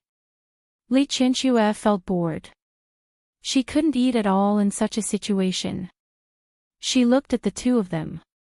Okay. I'll tell Hu Jinyao not to deal with you in the future. However, if you do anything to provoke Hu Jinyao in the future, it's none of my business. Of course, of course. How can I? I won't do anything stupid again. The two of them promised together. The matter was finally resolved. Zhou Tongha wanted to ask someone to serve the dishes, but Li Qianxue couldn't eat anymore. She got up and left the hotel. She didn't want to go home.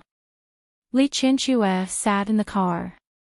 The driver in front, Xiao Zhao, asked twice where she was going. In the end, she told him the name of a bar. It wasn't that she couldn't go home to drink, but it wouldn't be good if old Master Li saw her like this. Su Qingsang followed Hu Jinyao to Rong City. Su Yusin had already gone to school after getting into college. There were only her and old Master Li at home. It was fine during the day. Li Qianxue could focus all her energy on work. But at night, she couldn't. As soon as she returned home, she couldn't help but think of some things in the past. Her sweet daughter, her obedient son. Although Su Qinghui didn't love her, he would come home every day. At that time, the family wasn't happy, but at least it wouldn't be as lonely as it was now. After entering the bar, Xiao Zhao couldn't hide the worry in his eyes. Li Qianxue just wanted to have a drink or two. At her age, what could she do? Wait for me. Come in and pick me up later. If it weren't for Xiao Zhao, she wouldn't have dared to go into a bar alone to drink. Beautiful women always attracted people's attention, even if this woman didn't look young. For Li Qianxue, age had added a different kind of sexiness to her. She ordered a glass of Bloody Mary and sat on the edge of the bar, drinking. Li Qianxue was born in a big family and had been carefully trained by old Master Li since she was a child. Her temperament really didn't fit in with the people around her. But it was this incompatibility that attracted the attention of many people. Before she finished a glass of wine, someone had already come over to strike up a conversation. "Miss, can we have a drink together?" "No." Li Qianxue didn't even look back. She wasn't interested in knowing who the person was. Don't be so petty. How boring is it to drink alone? It's more interesting to drink together. As the man spoke, he reached out his hand to Li Qianxue. Before Li Qianxue could knock the man's hand away, another hand was faster than her. Su Qinghui gently twisted the man's hand. He stood there, and his usually elegant face actually had a hint of fierceness at this moment. "You, get lost." Su Qinghui's voice was very cold. The man withdrew his hand and took a step back. He wanted to leave like this, but he felt embarrassed, so he could only leave after saying some harsh words. "Just you wait." Su Qinghui ignored the man's harsh words and turned to look at Li Qianxue. She had already finished the wine in her glass and ordered a second glass. When she picked up the glass, he blocked her movement. "Qianxue, stop drinking." "Who are you?" Li Qianxue looked at Su Qinghui and raised her eyebrows slightly. The last time the two of them met was when she went to Rong City to visit Su Qingsang. It had been more than a month since then. After returning to Lin City, they were both in the mall. They would meet frequently.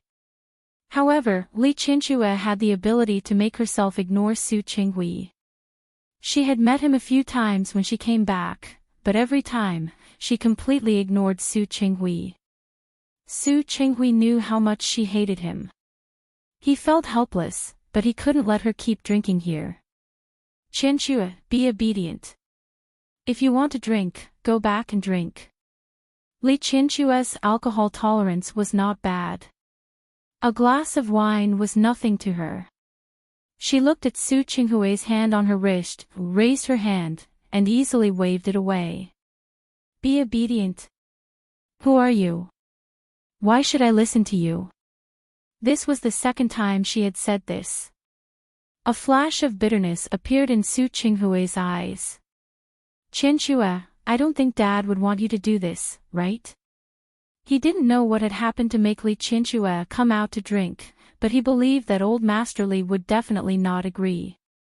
Who are you calling Dad? Su Qinghui, that's no longer your father. She was a little annoyed. The person she didn't want to see the most just now was Su Qinghui. If it weren't for his selfishness, the Li family wouldn't have had so many troubles later on. Thinking of this, she couldn't stay any longer. She withdrew her hand and stood up. Su Qinghui followed behind her. Qianxue, I'll send you back. No need. Li Qianxue stopped. Who said I'm going back? I'm just going to the bathroom. Qianxue.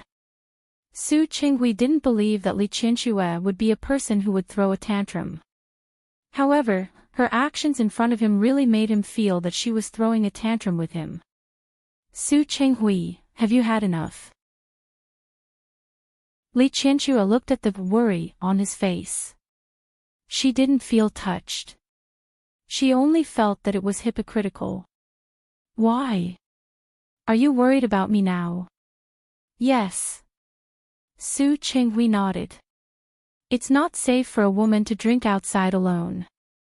Who said I'm alone? Xiao Xiao is outside. Li Qianxue's face was a little red because of the alcohol. She wasn't drunk. She knew that. She stood up straight and looked at Su Qinghui with a flash of mockery on her face. Also, you really don't have to worry about me. Let's not talk about the fact that I'm just your ex-wife. We're already divorced and have nothing to do with each other. To me, the person who hurts me the most in this world is you. If you're really worried about me, then don't appear in front of me. Otherwise, every time I see you, I'll feel uncomfortable. Su Qinghui's expression didn't look good. His eyes flashed with pain again. Qianxue, stop. Don't call me. I'm disgusted. Li Qianxue wasn't in the mood to continue drinking, and she didn't plan to stay any longer. Su Qinghui, I'll have to trouble you to put away the damn hypocrisy, guilt, and pain on your face. Because the person who should be in pain should be me, not you. Su Qinghui was stabbed by her words again. For a moment, his body couldn't help but tilt. Qianxue, yes, stop. Li Qianxue really didn't want to hear that sentence. Don't say those 3 words. It's too degrading. Su Qinghui, what you've done makes me want to stab you 1,000,000 times. Don't say those 3 words in front of me. Really, when I hear them, I feel even more disgusted. Qianxue, do we have to be like this?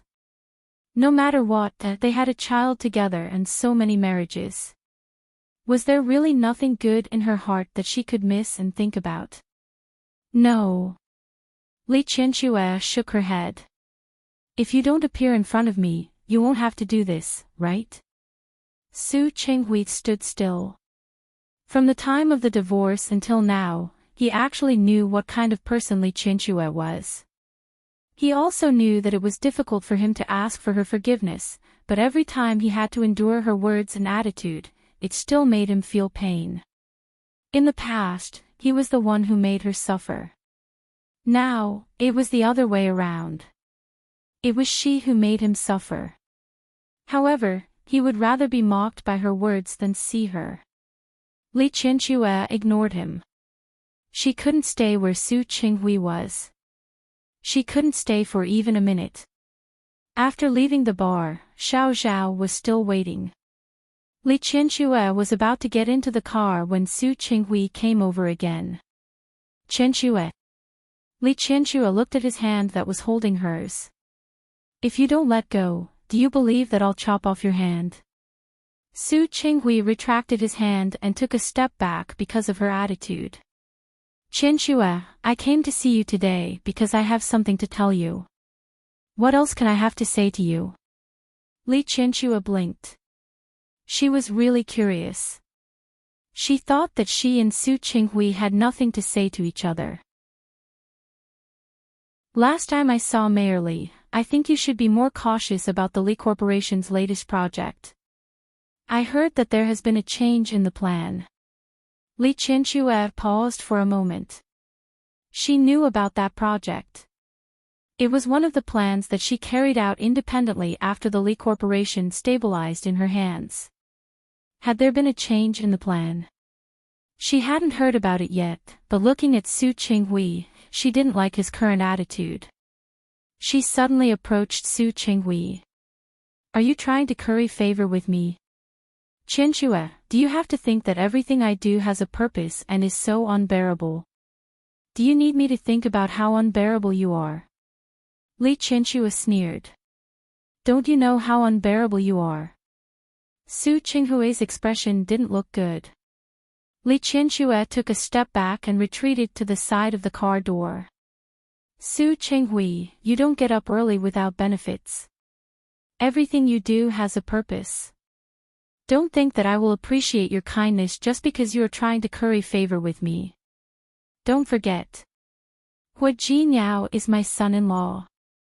And Mayor Li has a good relationship with him. If anything happens, Mayor Li will definitely inform me and only you. Qianxue, I really don't mean anything else. I just want to remind you. I thank you. Li Qianxue nodded, but in fact, she didn't appreciate it at all. The Li Corporation has nothing to do with you now. I have nothing to do with you anymore. So I don't need your reminder. I won't thank you either. She opened the car door. Before getting into the car, she glanced at Su Qinghui again. Based on what you have done, no matter what you do, I will never forgive you, so you can give up. I will never forgive you in this life. Please don't appear in front of me next time. That way, I can thank you for letting me have peace. After saying this, Li Qianxue got into the car without hesitation. Xiao Zhao sat in the front seat. When Li Qianxue saw his eyes in the rearview mirror, she glanced at him coldly. This is the last time. If there is a next time, you don't have to work in the Li family anymore. Xiao Zhao shrank his neck. At that moment, he was actually shocked by Li Qianxue's gaze. Madam, you can't blame me. Sir, no. What did President Su say? If you think Su Qinghui is better, you can help him drive. I don't mind. Xiao Zhao completely stopped talking. Li Qianxue didn't want to pay any more attention to him. She closed her eyes to rest. Thinking of what Su Qinghui had said just now, she was inexplicably even more annoyed. Ridiculous. Did he really think that she would forgive him? Dream on. Li Qianxue handed the document in her hand to her secretary, Wang Rong, and gestured for her to leave first. Then, she looked at Wei Ting, who had been sitting opposite her for a long time. Wei Ting, your current actions have already interfered with me. How could that be? I think you're ignoring me. Wei Ting looked at Li Qianxue and spoke with a hint of grievance. Li Qianxue resisted the urge to hold her forehead. She picked up the photo frame on the desk and faced Wei Ting. Do you see this? This is my grandson, my granddaughter. I'm already a grandmother, so you can stop wasting your time on me. It was a group photo. She, Old Master Li, Su Qingsang, Su Yusin, and their 2 children. The photo was taken last month when Su Qingsang's twins were 1 month old. She and Su Qingsang sat on both sides of Old Master Li, each holding a child. Su Yusin stood behind them. Li Qianxue liked this photo very much. To her, this was a real family photo. So she came back and had it washed and placed on the desk. So what? Wei Ting glanced at the photo and pointed at Li Qianxue. With you like this, even if you say you're their mother, people will believe you. Li Qianxue couldn't help but hold her forehead this time. She looked at Wei Ting. President Wei, I really still have business to deal with. Can you please leave first? But you haven't promised me to have dinner with me tonight. Wei Ting looked even more wronged. Today is my birthday. Are you that heartless? First, your birthday has nothing to do with me. Second, you also said that it was your birthday last week. Third, I really have something to do today. I have a social engagement tonight, so I refuse. First, I'm pursuing you. I want you to be my girlfriend, so my birthday has something to do with you. Second, I was on the Gregorian calendar last week. Today is the lunar calendar. Can't I? Third, if you want to go to a social engagement, I can accompany you. After all, how inconvenient is it for a woman to go to a social engagement alone? President Wei. Li Qianxue wasn't a sloppy person. The situation in front of her gave her a headache. If you insist on not leaving, I can only call the security guards to chase you away. Qianxue, you don't have to be so cruel to me, do you? I'm just a young man who admires you. Li Qianxue was so angry that she laughed. Yes, I'm already a grandmother, and you're still a young man. So it's impossible between us. Don't say that. People abroad are still together when they're in their 20s. You're only a dozen years older than me. I can accept it. But I can't. Li Qianxue was serious. I can't accept a relationship between an older woman and a younger man. Even if he's older than me by a day or an hour, I can't. Rules are dead, people are alive. Wei Ting was still trying to convince Li Qianxue. Li Qianxue was annoyed. She closed the document in her hand and looked at Wei Ting seriously. Last week, I met your mother by chance, President Wei. President Wei, if you stay here any longer, I don't mind asking your mother to come and take you away. Qianxue. Wei Ting's face fell. You don't have to be so heartless, do you? He was about to pretend to be pitiful when Li Qianxue's internal line rang. Li Qianxue didn't want to pay attention to him and pressed the answer button. Yang Rong said that Su Qinghui was here. I won't see him. They had just met yesterday. Why was he here today? Li Qianxue was inexplicably annoyed. Chapter 7:12. Li Qianxue looked at Wei Ting. She could tell at a glance what he was thinking. There's no need. You don't need to worry about me and him. If you have nothing else to do, please go ahead. TSK, Qianxue, you're not planning to give that heartless man a chance, are you? If that was the case, Wei Ting would really vomit to death. Su Qinghui was an old man. Even if he looked younger than his peers, how could he be as young and strong as him? Apart from anything else, he was more handsome than Su Qinghui, wasn't he? Wei Ting thought immodestly. What does that have to do with you? Li Qianxue looked at Wei Ting. She had a headache dealing with such a suitor who was more than 10 years younger than her and didn't know how to read people's eyes and didn't know how to retreat. Don't cause trouble here. Let's go. Qianxue.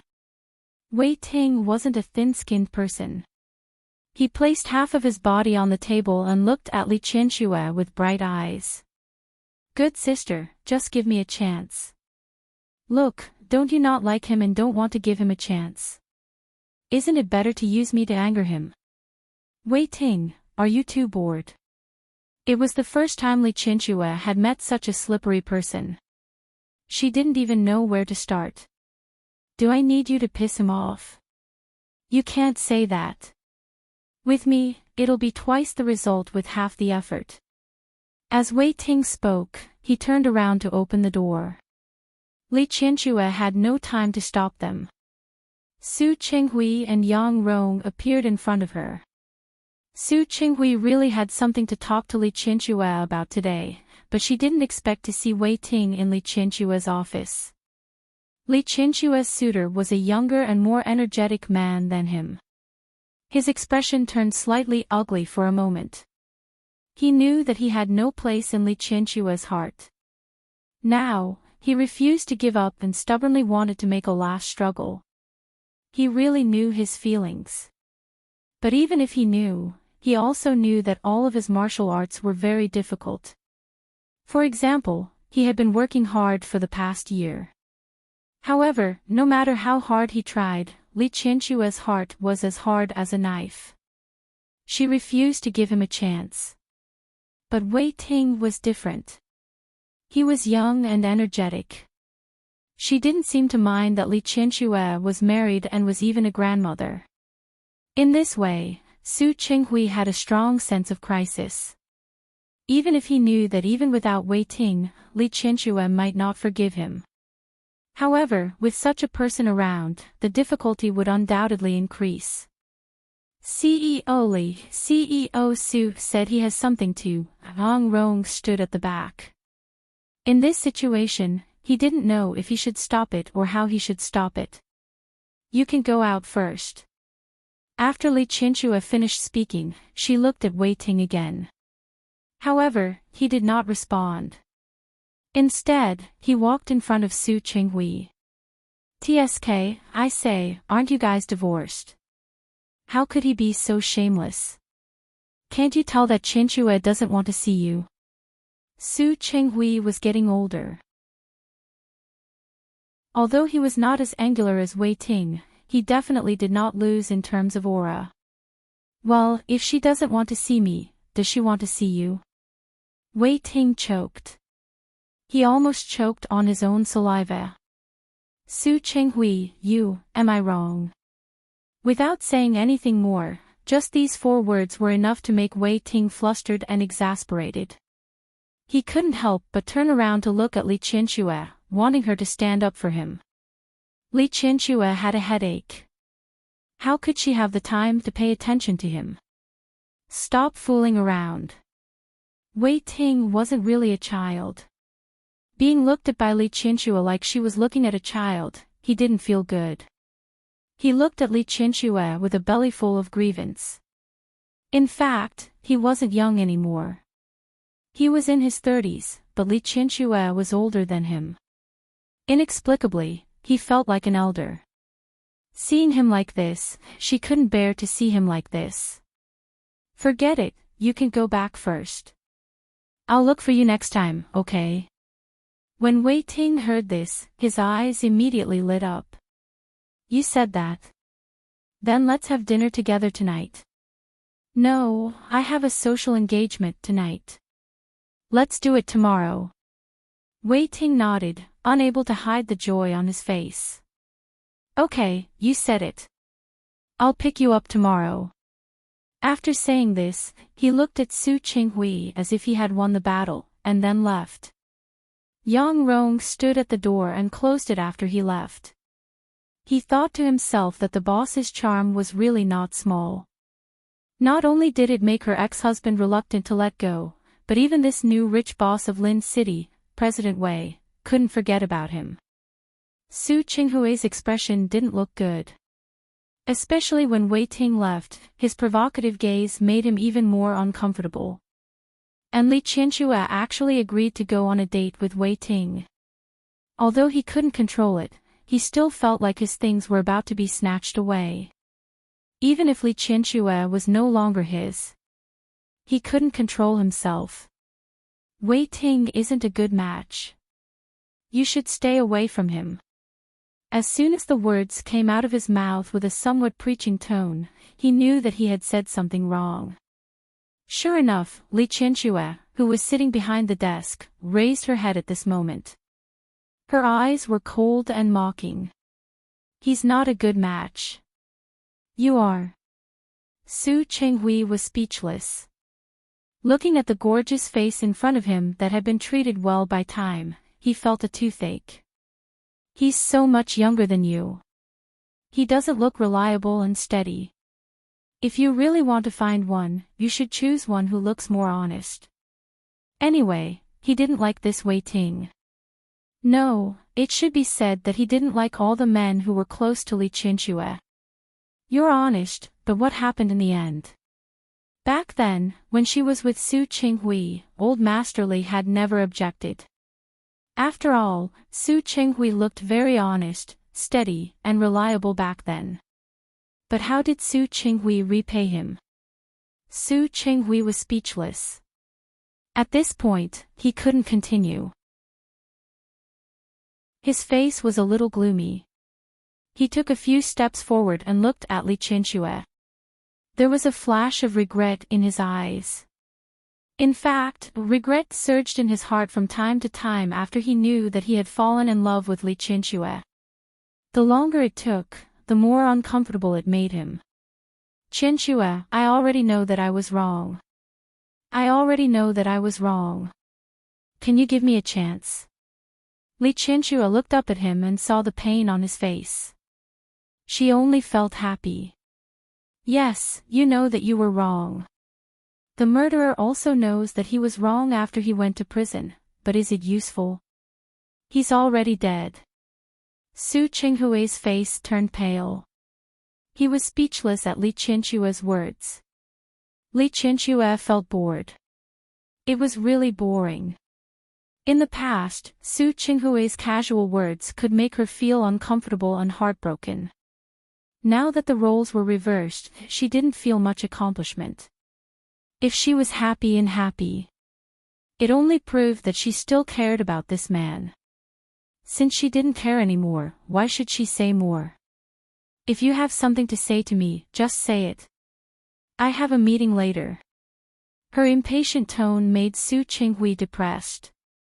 She was really getting more and more impatient with him now. I'm here for the Li Corporation's latest project. Su Chenghui was serious. When he talked about business, he was always very serious. I got the exact news that the North District is not planned to be a business district. If the Li Corporation decides to build a residential building there, it is no longer suitable. Li Qianxue leaned gently against the back of the chair. She raised her head and looked at Su Chenghui. You came here for this? Yes. Su Chenghui nodded. The idle land in the North District was auctioned last week. The other party wants to build a factory on it. It is very inappropriate for you to build a residential building at this time. Su Chenghui. Li Qianxue didn't look nervous. I've already asked about the planning. The result is similar to yours. However, I have an appointment with Mayor Li tonight. So, I thank you for your kindness. Li Junxing was Hua Jiniao's childhood friend, so he would still give face to the Li family. Besides, it was just a piece of land. The Li Corporation had a lot of land in their hands. This project just had a suitable plan. If there wasn't one, it wasn't impossible to change to something else. Su Chenghui looked at the confidence and certainty in Li Qianxue's eyes, and his heart trembled slightly. Whether it was more than 20 years ago or now, Li Qianxue's appearance was extremely eye-catching. She was a natural radiant. Her charm had nothing to do with her age, but the confidence that emanated from within. He smiled bitterly in his heart. How could he forget? She was Li Qinxue, not an ordinary woman. Half of the credit for the Li Corporation's success today was due to her. How could she not have a way to deal with it? I don't want to be nosy. Su Qinghui's expression was a little bitter. I'm just worried about you. Su Qinghui had always been cold in front of Li Qinxue. It was polite to say that he was cold. He had always been indifferent to her to the point that it made one's hair stand on end. In front of her, he used such a tone to express his worry for her. Even though he had done this many times in the past year, Li Qinshua's mood couldn't help but become a little strange. It was still the same face, elegant and handsome. Age also treated him very well. He didn't have the stink of a businessman on him. Instead, he looked like a scholar. If he wore a pair of glasses and stood in a university lecture hall, people would believe that he was a professor. Back then, wasn't half of the reason why she was fascinated by him because he had a good appearance. Realizing that her thoughts were developing in an uncontrollable direction, Li Qinshua's expression didn't look good. We're already divorced.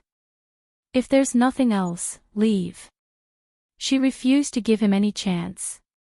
Su Qinghui looked at her for a long time. She just lowered her head to look at the documents and ignored him. He couldn't help but walk around the large office desk to stand in front of her and turn her chair around to face himself. Qinxue. Li Qinxue pressed her body tightly against the back of the chair and looked at him expressionlessly. Qinxue. Before the divorce, he rarely called her by her name. Most of the time, he just treated the word you as a form of address. After the divorce, her name became a thorn in his heart. Every time he called it, it hurt more. I really regret it. He held her hand. Her hand was slender, and he wrapped her hand in his palm. His palm was much hotter than hers. He wrapped her hand tightly and looked down at her. Qinxue, let's start over, okay? He had already said the word sorry. If she didn't want to hear it, then he would say something else.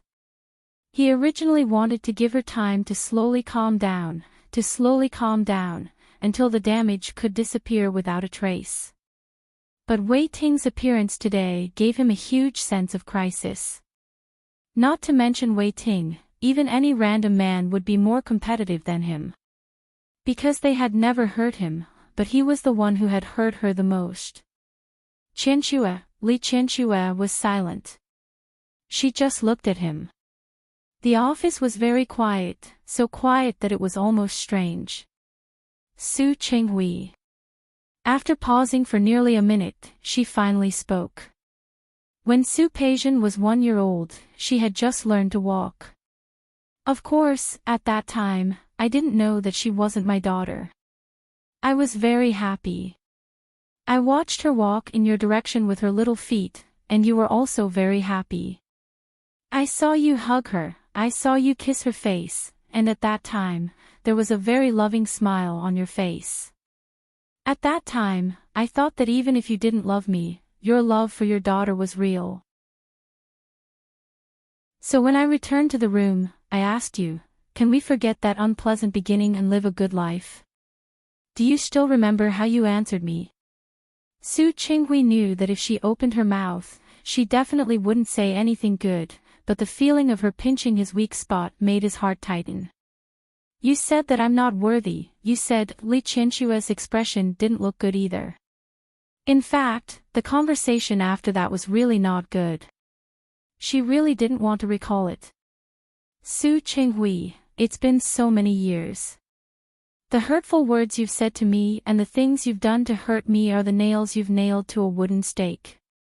Even if you pull out those nails now, there will still be scars on the wooden stake, just like my heart. You've hurt me before, and then you apologize. My heart already has a scar that can't be erased. You can pretend that nothing happened. You can pretend that it's in the past. You can say that you want to start over.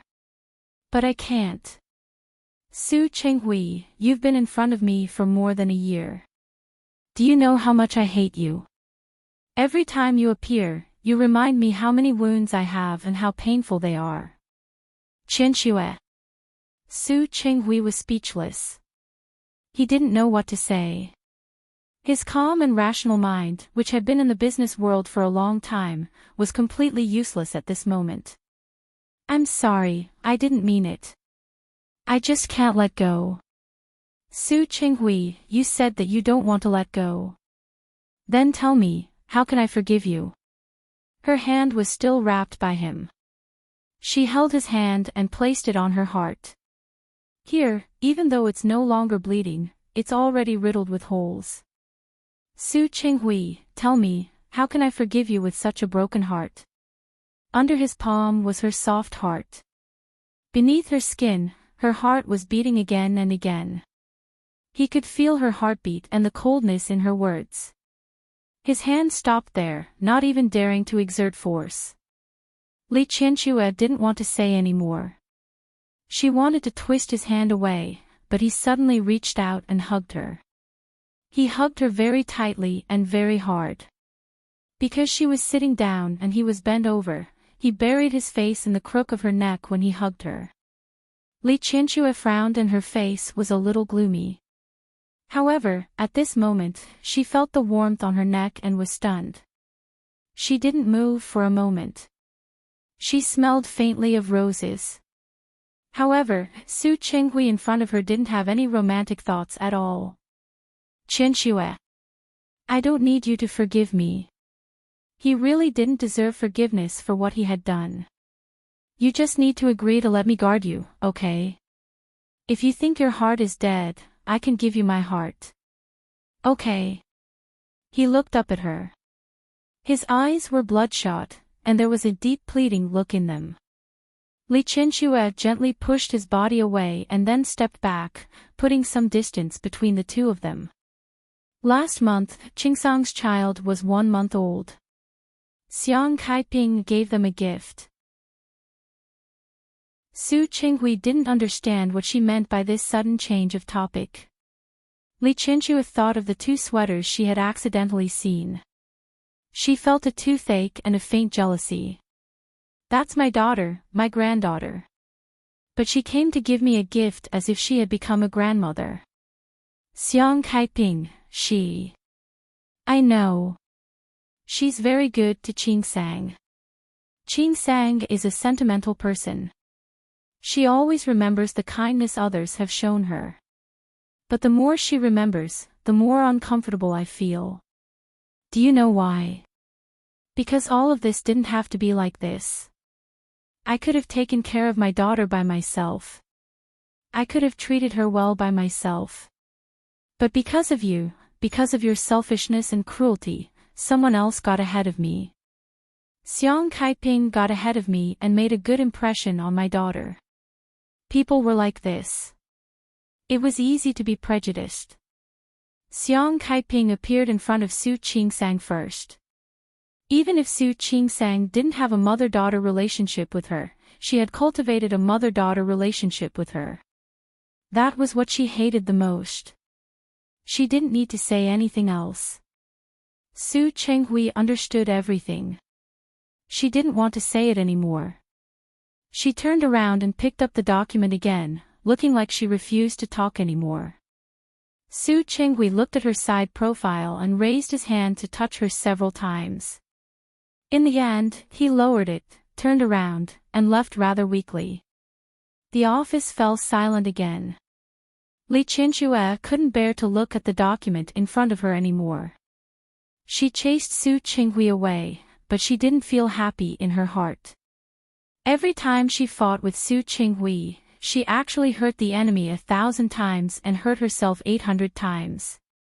Her hurtful words could hurt Su Chenghui, but they also made her constantly recall the past. She shook her head. Now, she only hoped that she wouldn't see Su Chenghui as much as possible.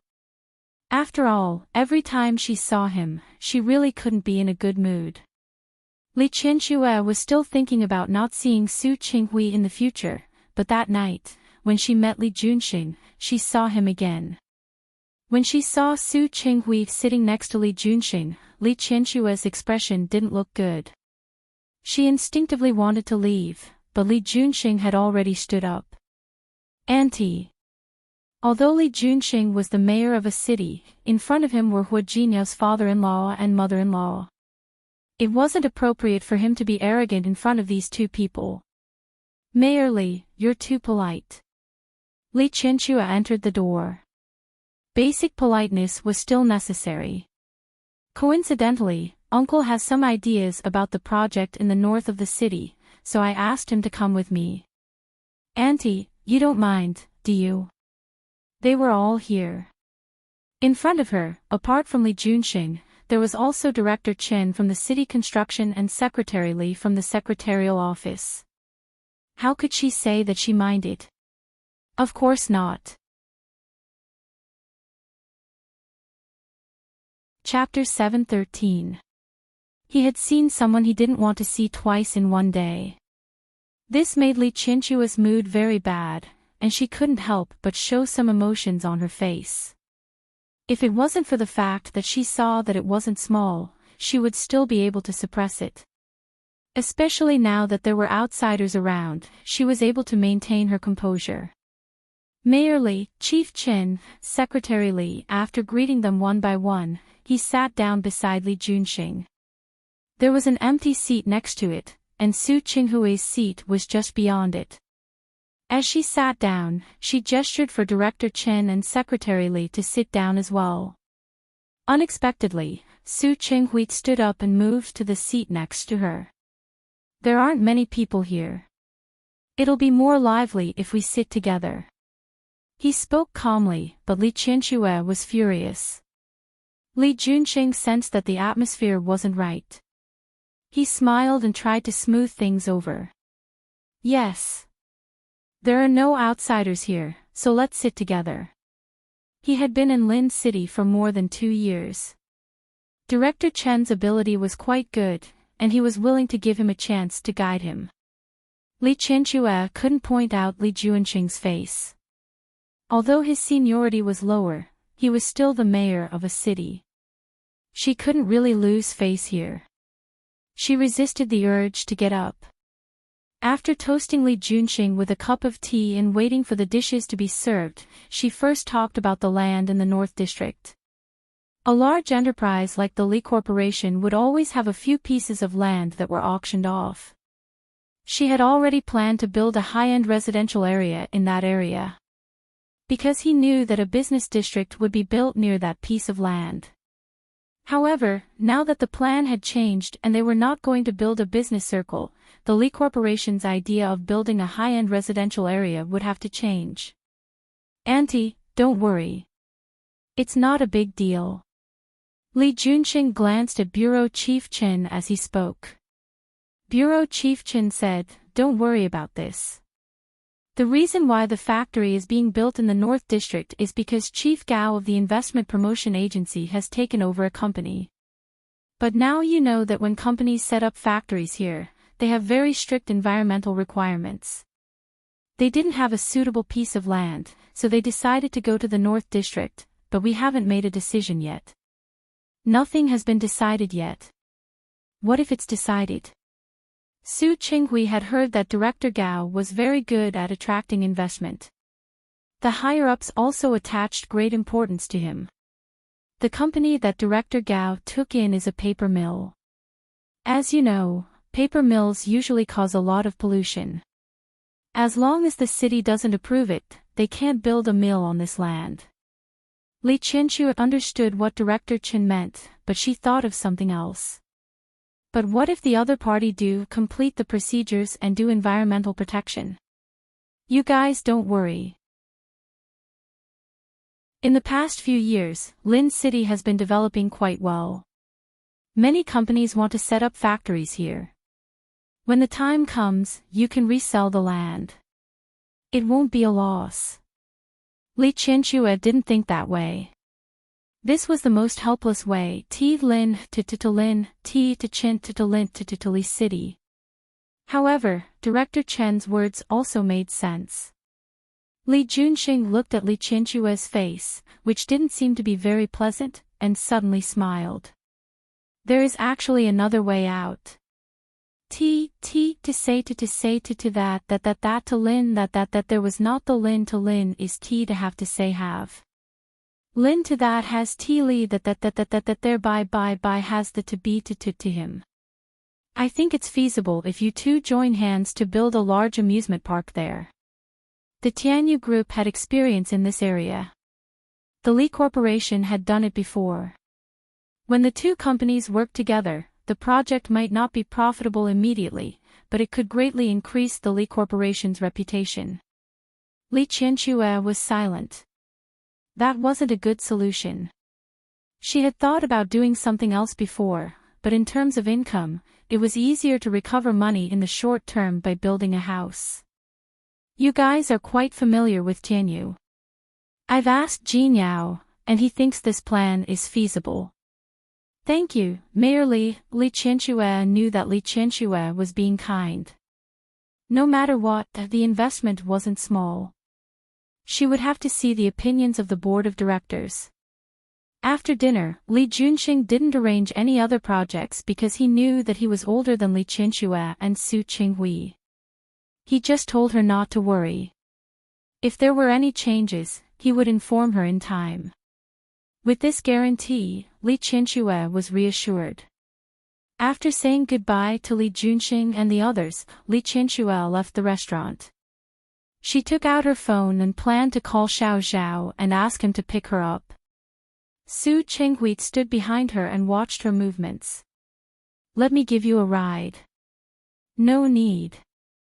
Li Qianchue didn't turn her head or look at him. It's not easy to park here. Xiao Zhao's car must be parked very far away. Why don't I give you a ride? It's not easy to park Xiao Zhao's car, but yours. It's just across the street. I'll give you a ride. No need. We're not that close. Li Qianchue continued to call Xiao Zhao, but before she could dial out, the phone rang first. It was Xiao Zhao. He said in a very urgent voice that his mother accidentally fell and was now in the hospital. He was rushing to the hospital and asked her if he could get another driver to pick her up if the dinner was not over. Since your mother is in the hospital, take care of her first. Li Qianchue had never been a mean boss. I'll get Xiao Yin to pick her up. After thinking for a moment, Li Qianchue added, see how the situation is. If it's serious, tell me my name and ask Director Zhuo of City 1 Hospital to arrange someone for you. Okay. I will. Thank you, madam. After hanging up the phone, she was thinking of calling Xiao Yin. Su Qinghui took a step forward. The Li family is not close to here. It's not convenient for Xiao Yin to come out so late. Let me give you a ride. I can take a taxi. Li Qianchue took 2 steps outside as she spoke. Feeling Su Qinghui following behind her, she stopped. Her gaze swept over Su Qinghui, and the corners of her lips curled up with a hint of mockery. If I didn't know you well, I would have thought that Xiao Zhao's mother's fall had something to do with you. Su Qinghui's expression changed slightly, but only for a moment. Qianchue, are you complimenting me? Su Qinghui. Li Qianchue laughed. I didn't know that after the divorce, your skin has become thicker. If being thick-skinned can get you back, what's the harm in being thick-skinned for once?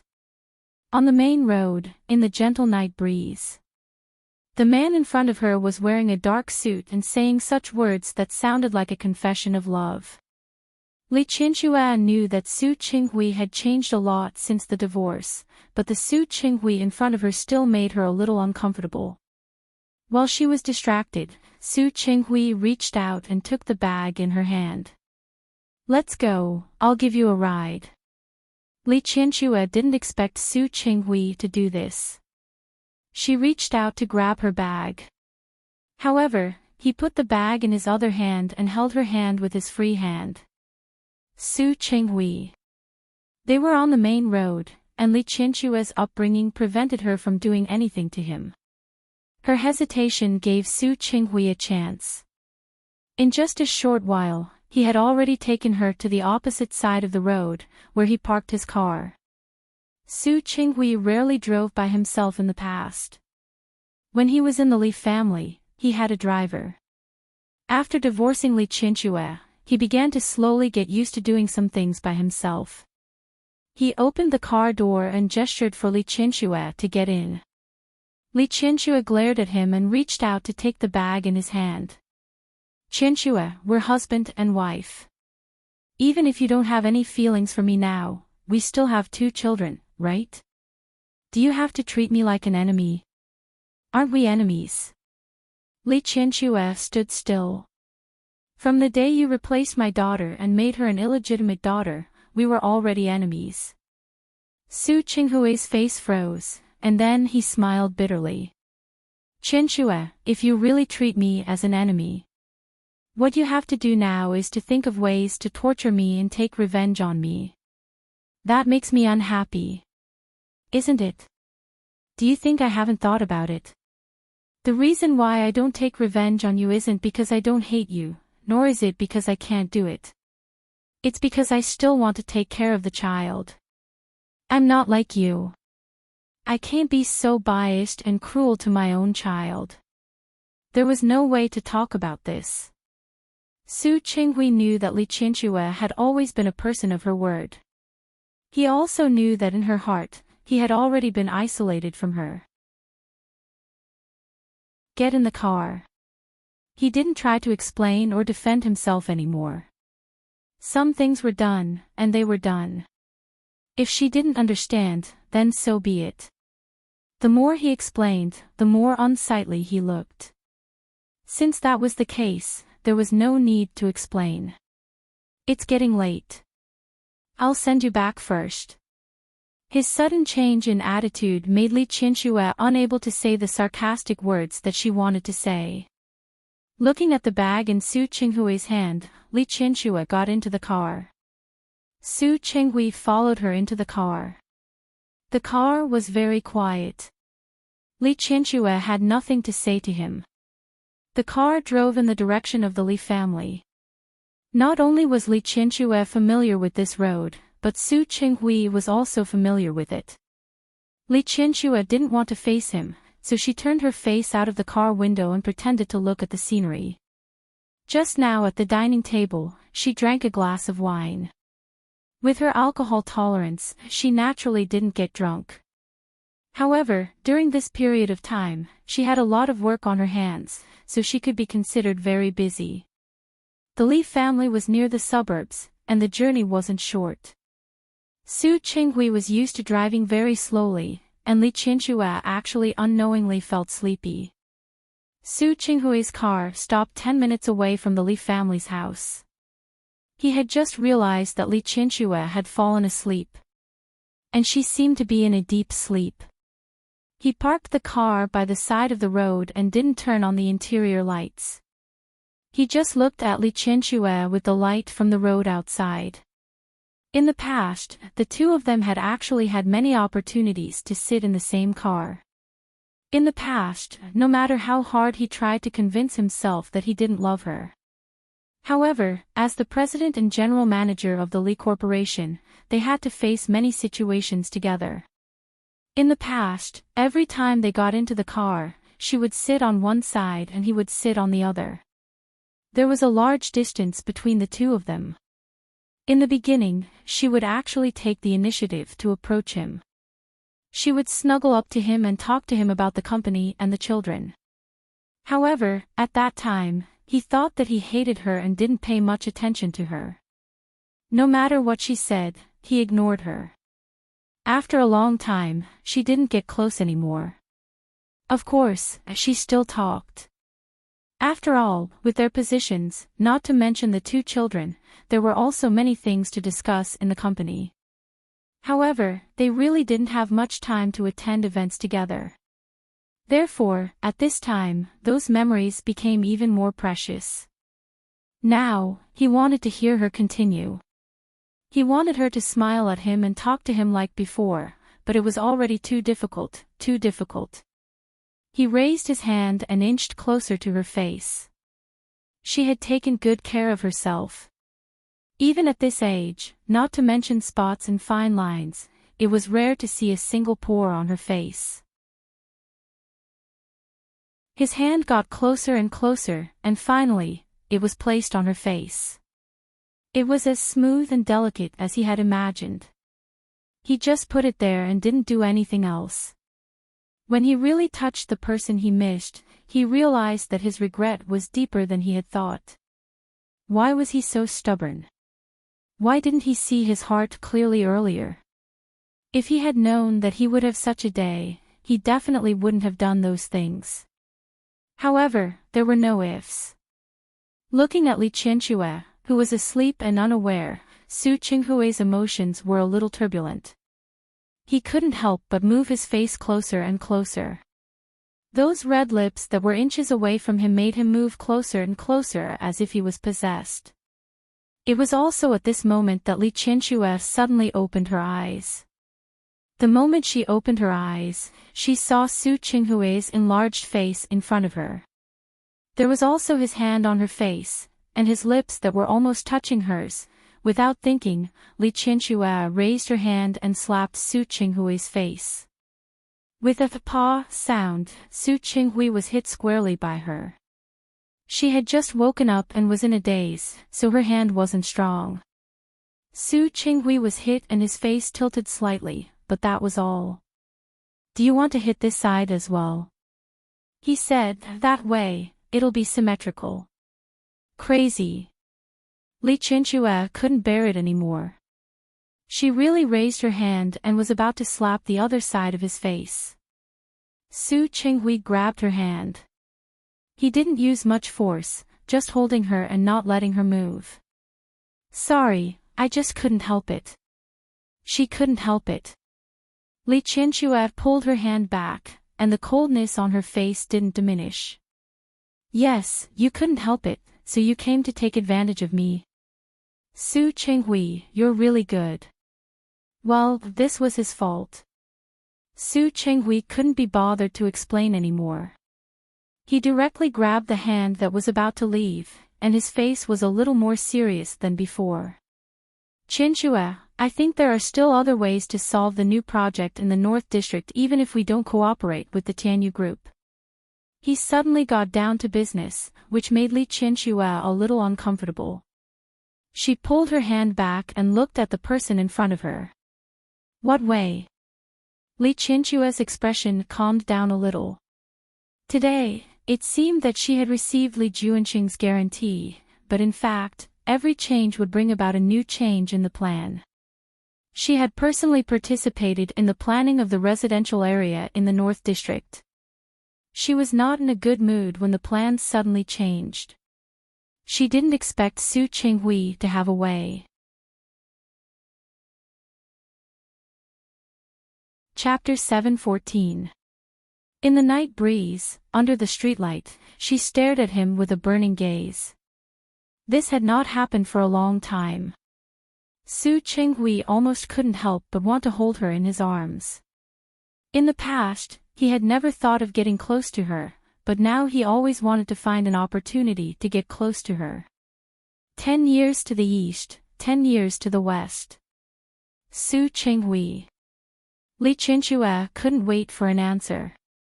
She had already lost her patience. If you don't want to say it, then say it. In any case, it wasn't a big deal. At most, they would lose a few $100 million.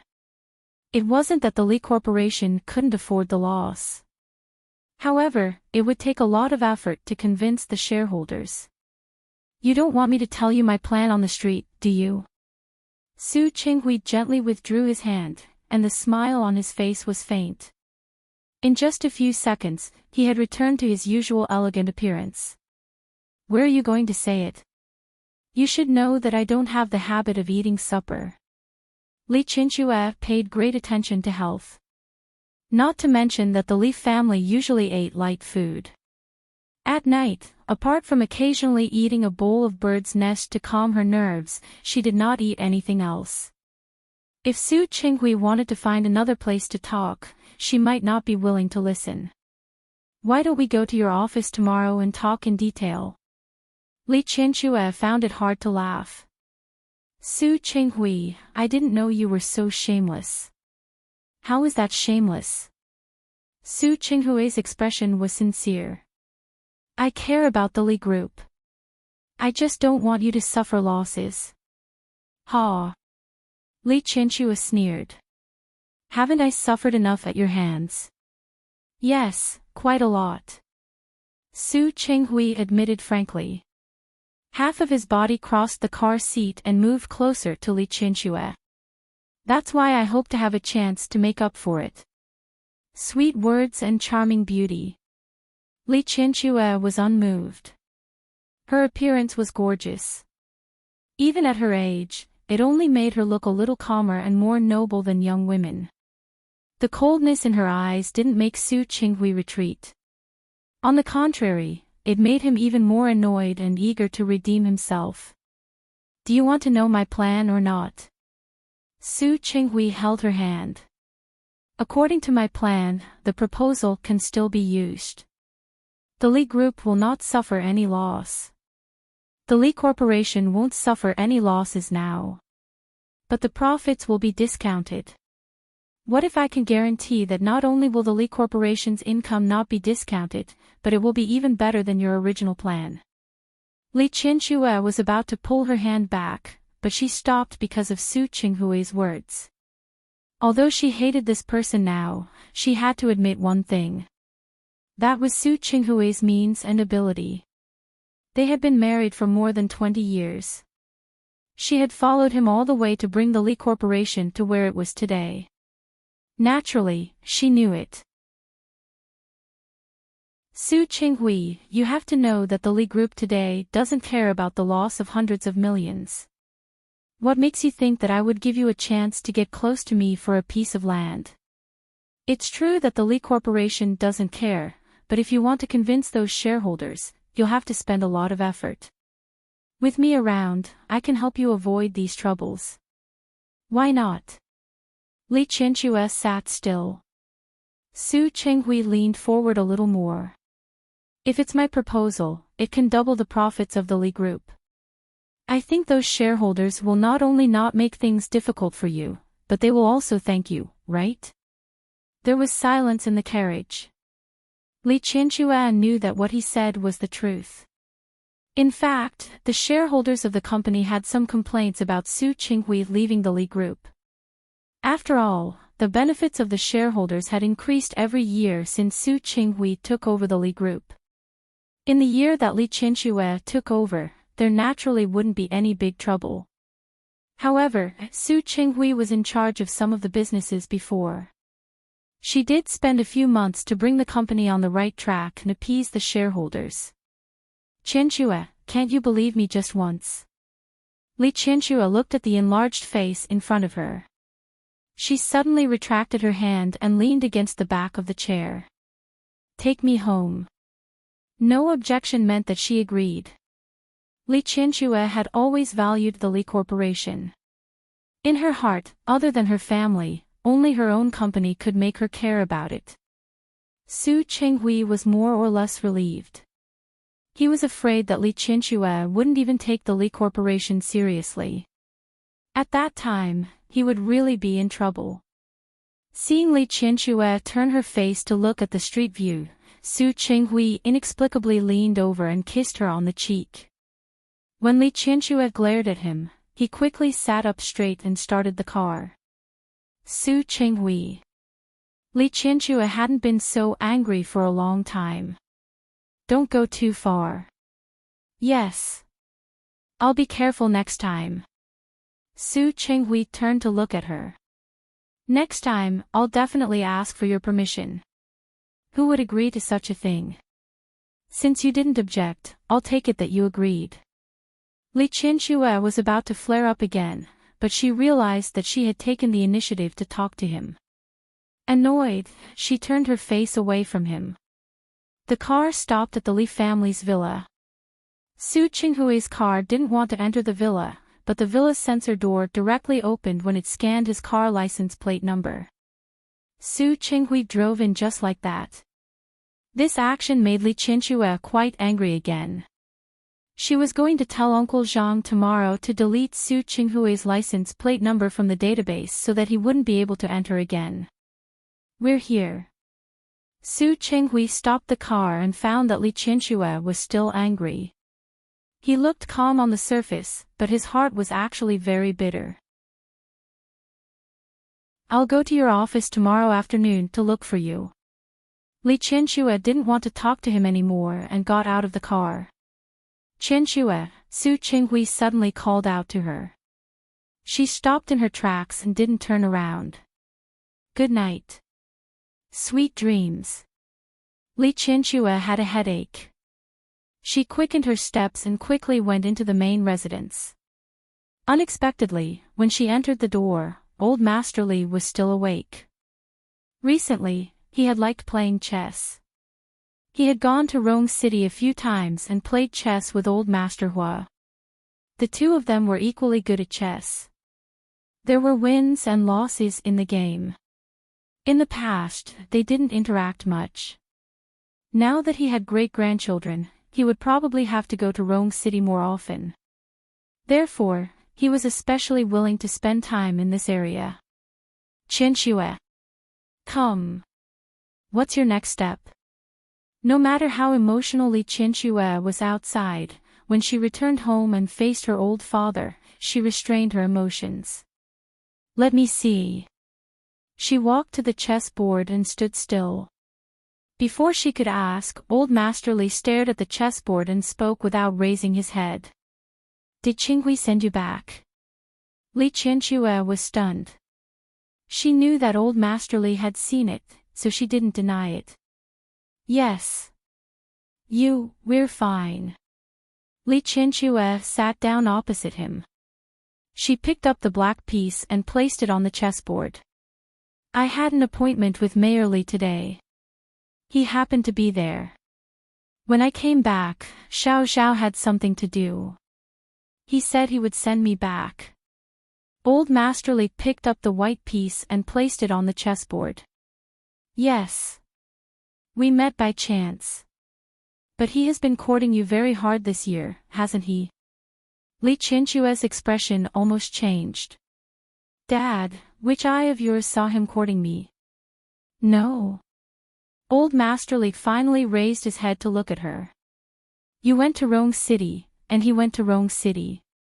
You asked Mayor Li, and he also asked Mayor Li. Isn't it the same as sending you home? He went to Rong City to see Qing Sang, not for me. As for the appointment with Mayor Li, his new company also has a lot of things to deal with. What does it have to do with me?" "So, you don't plan to remarry?" "Of course not." Li Qianxue raised her voice. "Even if I don't get married in this life, I won't get involved with him again." Old Master Li was silent and looked at the chessboard in his eyes. "It's fine, but it's impossible not to get married. I heard that there is a young man who has been courting you very hard." "Dad, where did you hear that?" "Why not? The other party helped our company upgrade the software, and he could have left after the upgrade. In the end, he came to our company every day to fix the loopholes in the company's website and treat us to meals. Isn't that courting?" "Dad, it's impossible for me and Wei Ting." "Don't think too much." "Maybe not. Bring him to me next time.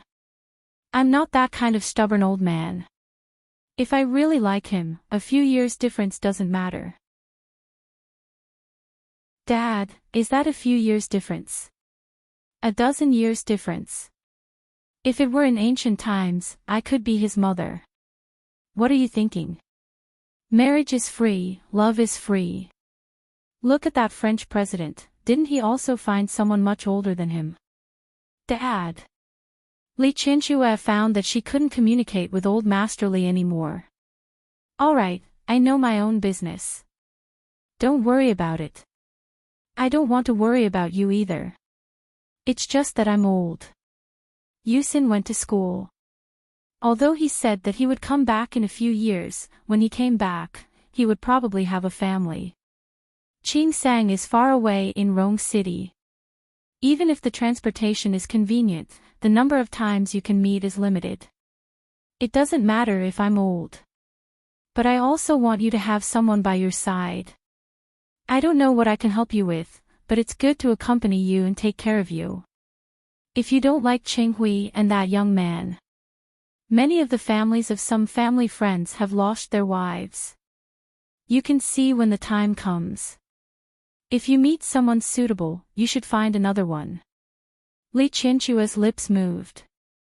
She looked at the white hair on old Master Li's head. She was about to agree, but the words that came out of her mouth changed, and in the end, there was still some resistance. Dad. It's easy for you to say that. Find someone to take care of me. Let's not talk about the fact that I don't need anyone to take care of me. Even if I really find someone like Su Qinghui, haven't I had enough of him for the past 20 years? Old Master Li was speechless, and his expression didn't look good for a moment. Li Qianchue softened her tone. Dad, don't worry about my matters. It's good that it's like this now. Besides, my children are all grown up. I'm really not in the mood. There was a hint of guilt in old Master Li's eyes. In the end, once bitten, twice shy. You've been hurt by Qinghui. If you say so, then so be it. Li Qianchue didn't deny it. My passion has been exhausted. If you really want me to love someone and be with someone now, I really can't get excited. So, Dad, don't worry about my matters for now, okay? I'm an old person. I can take care of myself. I also know what's good for me. Old Master Li had nothing to say. The father and daughter looked at each other without saying anything. In the end, Li Qianchue went upstairs to rest. Standing at the door, still holding Li Qianchue's bag in his hand, Su Qinghui, who was thinking of bringing her in. He stood at the door, which was not tightly closed, and heard the entire conversation between the father and daughter. However, the expression on his face was very complicated. Li Qianchue couldn't get up to look for someone else, which was a good thing for him. At least it meant that before he won her back, she wouldn't let anyone else enter her heart. However, when he thought that the person who made her like this was him, Su Qinghui's heart suddenly ached faintly. His heart felt as if it was being pricked by a thin needle. It was stuffy and stinging. He hung the bag in his hand on the handle of the door. Su Qinghui didn't go in again. He turned around and left quietly. Li Qianchue entered the company early in the morning. She had a regular meeting to attend. After the meeting, she agreed to have lunch with a cooperative factory at noon. After lunch, she took a nap. She had always had the habit of taking a nap. Therefore, there was also a small lounge attached to the office. It wasn't big, but it had everything inside. Yang Rong knew her habit, so she never bothered her when she was asleep. However, today was an exception. Su Qinghui came and said that he had made an appointment with Li Qianchue yesterday. Yang Rong knew that the two of them weren't on good terms now. However, since Su Qinghui said that, she definitely had to report it. Su Qinghui didn't stand on ceremony and just followed behind her. Li Qianchue's body was considered healthy among her peers. It was just that her blood pressure was a little low. Every time she woke up, she wouldn't be able to get up for a while. She would have to wait for a while before she slowly woke up. Yang Rong knew her habit, and Su Qinghui naturally knew it too. In the past 20 years, Su Qinghui didn't care about Li Qianchue. So, he didn't care about her health. He knew that Li Qianchue had low blood pressure because one time last year, Li Qianchue woke up dizzy and staggered 2 steps. Later, the family doctor came over to check and told him. He followed Yang Rong into the door and saw that Li Qianxue had just sat up. Yes, what's the matter? Her eyes were half open as she looked at Yang Rong in front of her. She had been Li Qianxue's secretary for many years, so Li Qianxue naturally trusted her. Presently, President Su came over and said that he has something to talk to you about. President Su. Li Qianxue covered her mouth and yawned. Which President Su? President Su, President Su. He said that he made an appointment with you yesterday. Yesterday? Li Qianxue remembered that Su Qinghui said yesterday that he had a plan that could increase the income of the land in the North District by hundreds of millions. Yes. Yes. Let him in. Yang Rong received a definite answer and didn't ask any more questions. She turned around and realized that Su Qinghui had actually followed her in. Her lips moved slightly. Thinking that they were once husband and wife and had seen everything, she didn't stay any longer. She gestured to Su Qinghui and left. Li Qianxue sat there. Just now, Yang Rong had blocked most of Su Qinghui's body, so she didn't notice that he had come in. When she woke up, she thought of Su Qinghui's visit. Her brows furrowed, and she was a little unhappy. Thanks to Su Qinghui's kiss yesterday, Li Qianxue didn't sleep well last night. Throughout the night, the dreams came back and forth. Most of them were from the past 20 years, but in the past year or so, Su Qinghui had repeatedly approached her. She didn't do what she had told Old Master Li.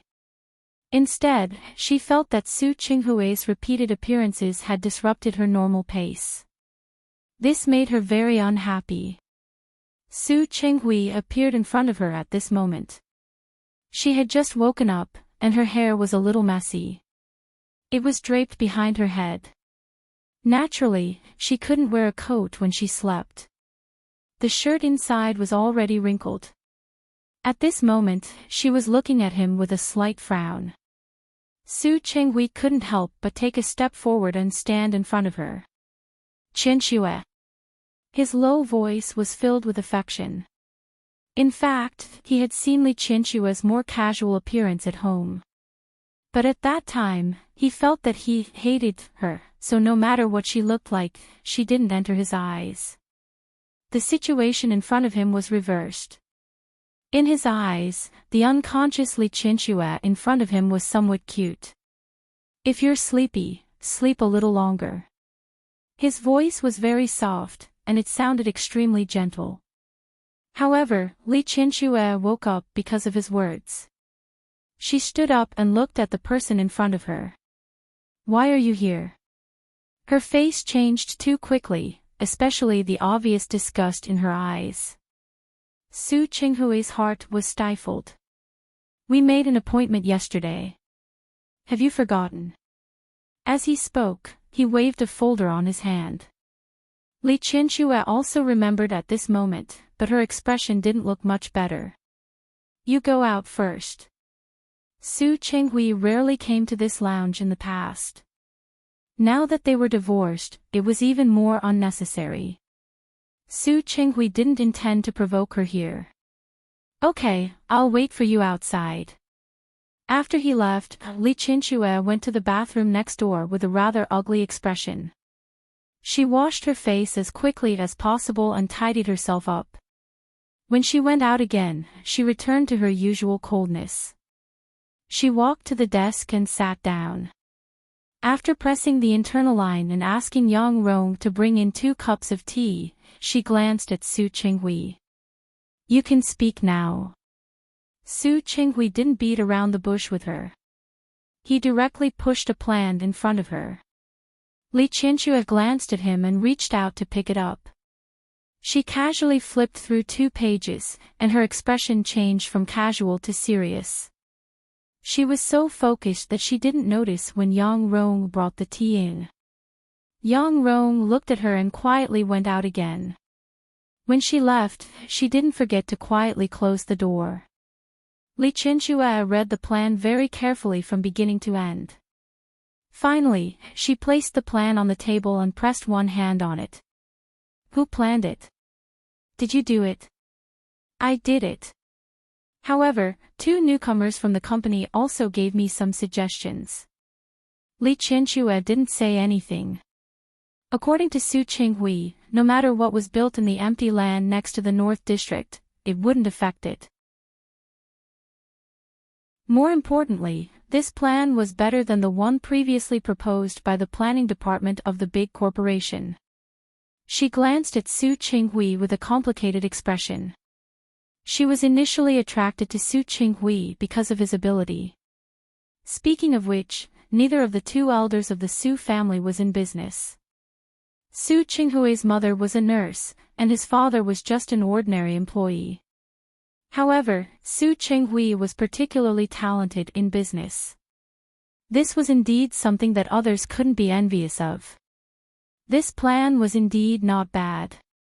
In addition, with the help of the Tianyu group, the two families would develop it together.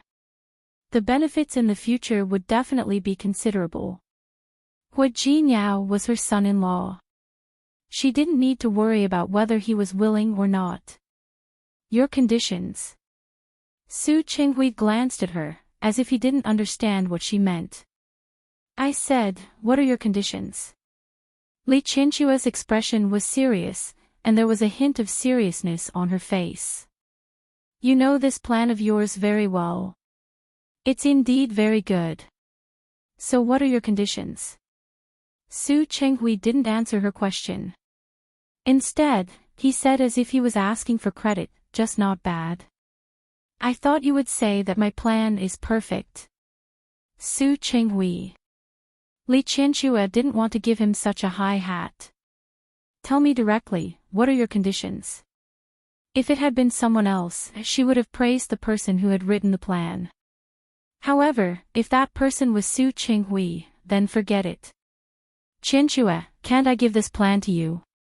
You're being unaccountably solicitous. Li Qianxue didn't say the second half of the sentence, but Su Qinghui understood. He smiled bitterly.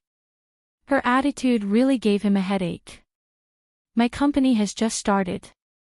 Although it has been developing well recently, I can't handle such a plan. You should know this as well. Of course, Li Qianxue knew. She also knew that although Su Qinghui's company had been developing well for more than a year since his divorce, such a big project was really too big for his new company. So you're trying to say that you're going to give me such an almost perfect plan for free? I'm not saying that I'm giving it away for free. I want a chance. While Su Qinghui was still thinking about how to choose his words, Li Qianxue let go of his hand and pushed the plan back in front of him. I'm sorry, I can't give you the chance you want. Qianxue. Su Qinghui was stunned for a moment. Li Qianxue sneered, and the expression on her face had changed to one of displeasure. You want me to give you a chance with a plan? Su Qinghui, do you really think you're so shameless? Not to mention that she had no intention of getting back together with him, even if she did, she was very dissatisfied with his use of the opportunity to threaten her. Qianxue, in your heart, is my character so despicable now? Almost. Li Qianxue's expression was cold. I won't say much else. I won't agree to your conditions. You can go. Su Qinghui sighed. Li Qianxue's personality was daring. In the past, he felt that she was very clear about love and hate, but now he was very annoyed. It was very difficult to change her mind. I'm talking about a chance. I mean, if possible, can I also participate in this project? The Li Corporation and Tianyu Group eat the meat, and our small company can just follow behind and drink some soup. This time, it was Li Qianxue's turn to be stunned. In fact, Su Qinghui's request was completely reasonable. He was the one who planned this case, so it was understandable that their company wanted to get involved. It wasn't too much for him to say this, but Li Qianxue was thinking of another thing now. If she agreed, then for a long time, she and Su Qinghui would definitely have to interact with each other because of work matters. This was something she didn't want to see. Li Qianxue was silent for a moment. Su Qinghui seemed to know what she was thinking. He pushed the plan in Li Qianxue's direction again. Qianxue, you should know that with the current conditions of the Li Corporation and the help of Tianyu Group, plus this plan, how much benefit will it bring to the Li Corporation? If you don't agree because of me, the shareholders will probably be unhappy, right? That's my business, not yours. The Li family accounted for the majority of the shares. She believed that even if the shareholders were unhappy, they wouldn't dare to make things too difficult for her.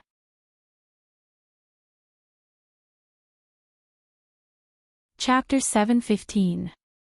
Li Qianxue looked at the leisurely expression on his face and gritted her teeth secretly. After sharing a bed with Su Qinghui for more than 20 years, how could she not understand that this was just his way of provoking her? If she really agreed, she would have to deal with Su Qinghui a lot in a short period of time for such a big project. Seriously speaking, this land was bought by Su Qinghui before he left the Li Corporation. Later, because of the cooperation with Tianyu Group on several projects, the use of this land was temporarily put on hold. Su Qinghui obviously knew this, so after the Li Corporation came up with his own plan, he took out the plan in his hand again. He was probably waiting for this day. For this day, he had really put in a lot of effort. She didn't speak with a cold face. She was in a bad mood, so her face naturally showed some emotions. If possible, she didn't want to see Su Qinghui. But he was right about one thing. She was indeed a person who separated public and private interests.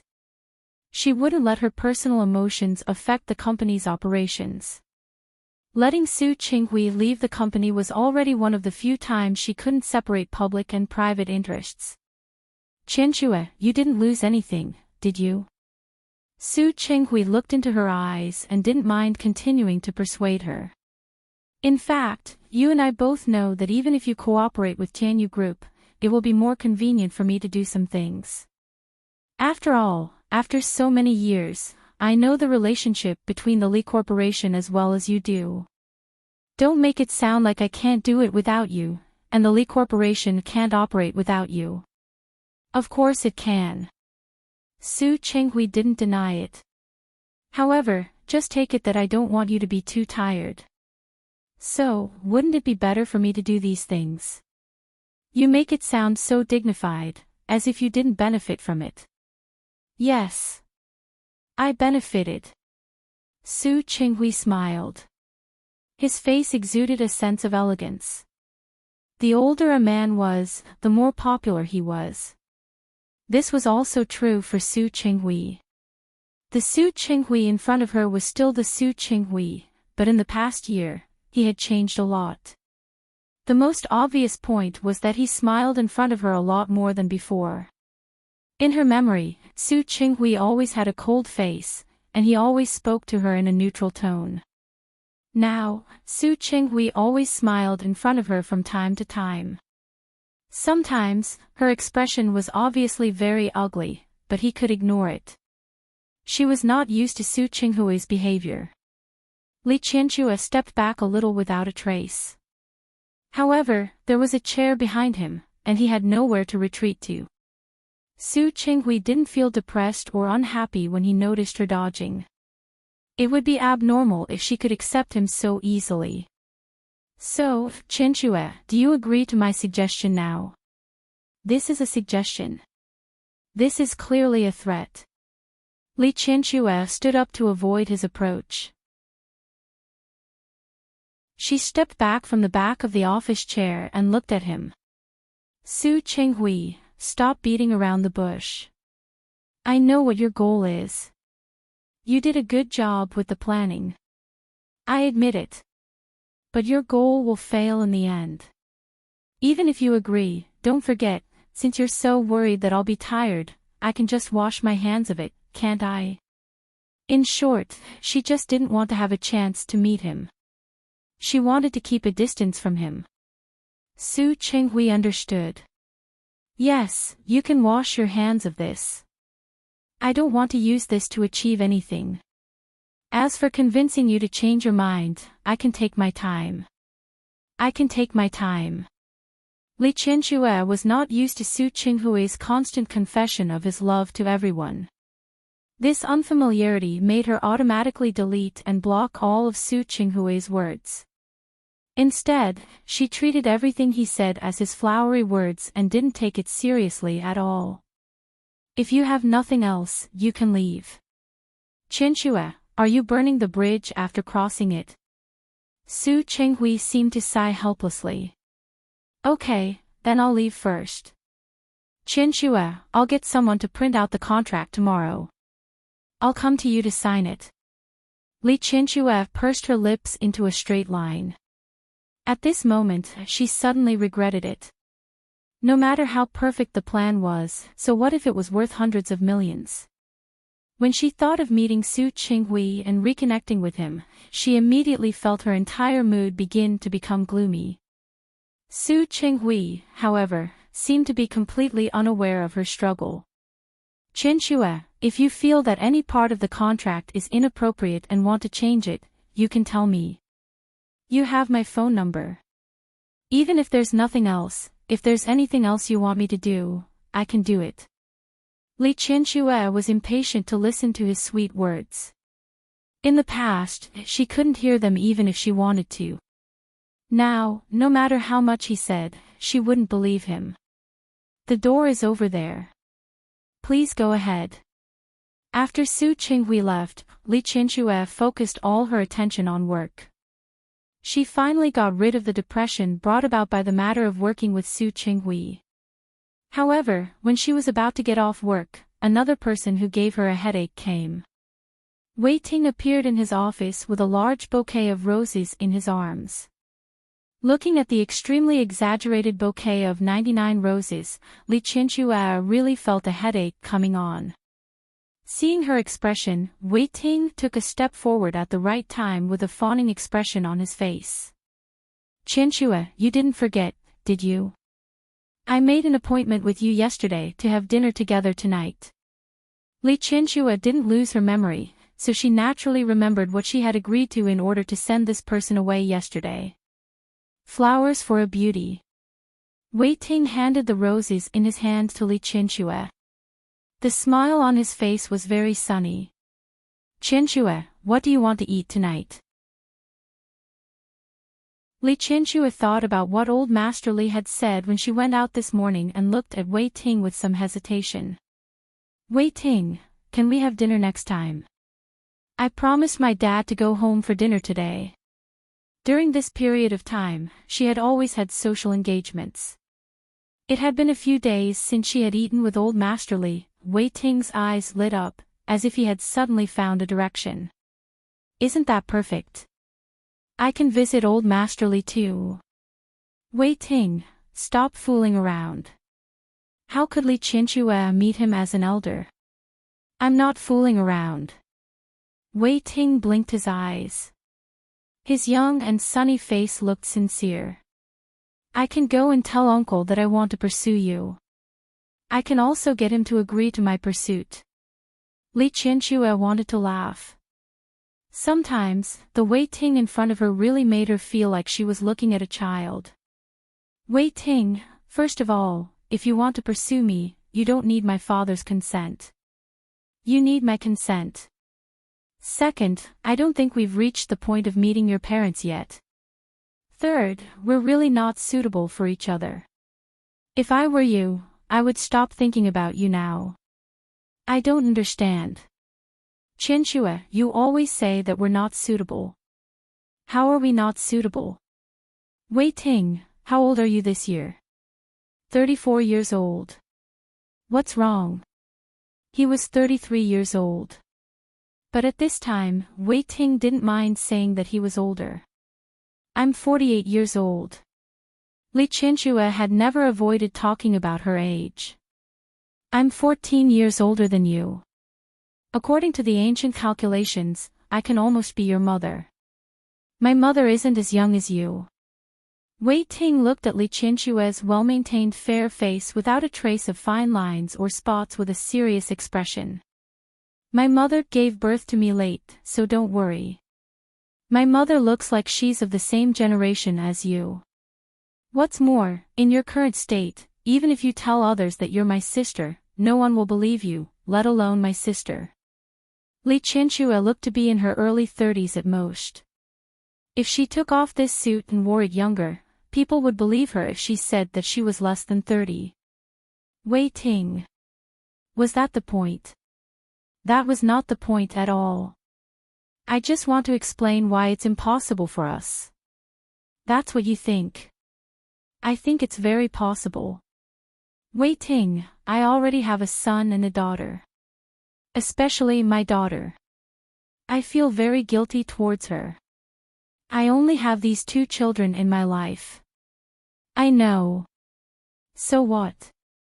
That means that even if what you said is serious, even if you really don't mind that I'm married, have children, and even become a grandmother.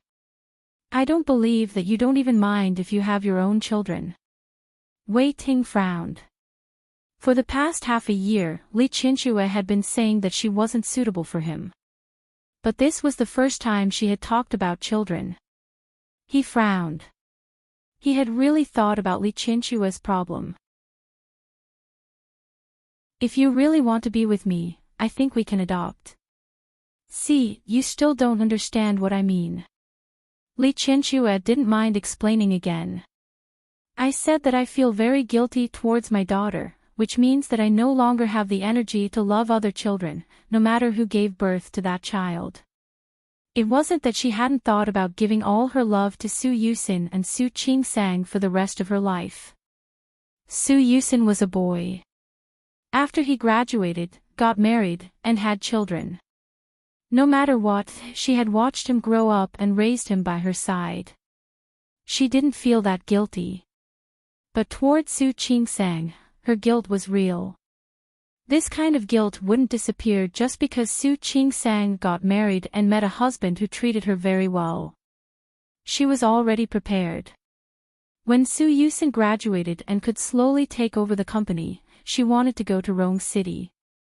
She was Su Qingsang's biological mother. What she could do couldn't be less than Xiang Caiping's mother, right? That doesn't matter. It's fine as long as I have a child I love. I don't mind.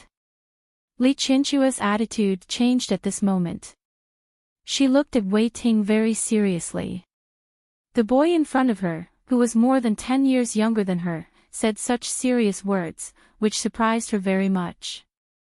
Even if he didn't use his brain and just said it to coax her, she couldn't help but feel a little touched. She had the feeling of liking someone but not getting a response. Even if Wei Ting's words weren't very sincere, they were at least 70 to 80% sincere. She couldn't help but feel a little touched. I'm telling the truth. Don't look at me just because I'm younger than you. But normally speaking, I'm not young anymore. I haven't been married for so many years, and I'm really focused on my work. Of course, I have had girlfriends. But in the past, whenever I didn't accompany them enough, or when I couldn't accompany them because of work, they would be especially resentful towards me. After I met you, I've always wondered why I like you. And why I like you so much. But there's no reason to like you. I don't know what I like about you, but I just like you. As for what you said, according to my age, I've thought about it all.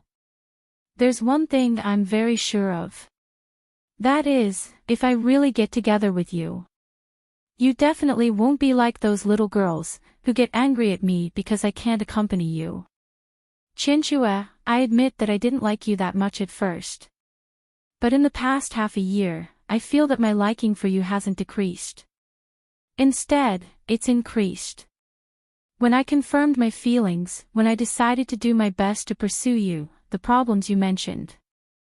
Whether it's the opinions of others or the problems we will encounter, I've thought about them all. So, I can tell you very calmly and rationally now. I like you. I like you very much. I like you so much that I can accept any condition you say. As for the obstacles, I've also thought about it. There might be, but if our feelings for each other are strong enough, why should we be afraid of those obstacles? His eloquence was too good, his eyes were too serious, and the words he said were really pleasant to hear. Li Qianque's touch just now had now turned into 3 parts. She was a mature, calm, and rational person. She didn't love or like Wei Ting. But at this moment, she knew that she was touched by his words. Even if she couldn't be sure of his feelings in the future, even if the two of them still couldn't be together in the end. At this moment, Wei Ting moved her. And the heart of someone who liked him couldn't be hurt. Wei Ting, Qianque. Wei Ting, who thought she was going to reject him again, raised his hand. Can you not reject me now? Even if you really don't like me, I think you can give me a chance to perform, right? Maybe one day, you will be moved by me and fall in love with me. Li Qianque really didn't know what to say to this person. So, Qianque, are you willing to give me this chance now? Li Qianque was about to refuse and protect him, but when she met his gaze, she swallowed her words again. Didn't you say eat? Let's go. Qianque, are you rejecting me? No. Li Qianque looked at her instantly smiling face and said helplessly, I'm just returning the meal I owe you yesterday. I don't care. I'll take it that you agree. The smile on Wei Ting's face was a little childish. Li Qianque looked at him following beside her. The smile on her face didn't disappear, and there was a subtle change in her emotions. This person and Su Qinghui were really 2 completely different types. Su Qinghui was elegant and didn't show his emotions. Most of the time, he was reserved and deep. Wei Ting, however, was different. He was sunny and cheerful. There was a kind of smell that was between a man and a boy. You're staring at me. Does it mean that my face is very handsome? Wei Ting sensed Li Qianque's gaze and moved closer to her. Li Qianque took half a step to the side. She didn't want to see his arrogant appearance. I don't think you're very handsome. You're far worse than my son and son-in-law. Wei Ting choked and almost choked on his own saliva. Hua Jinyao, well, fine, he was a little more handsome than him. But he didn't admit that Su Yusin was more handsome than him. Your son is still a young boy. How can he be as handsome as me? Who are you calling a young boy?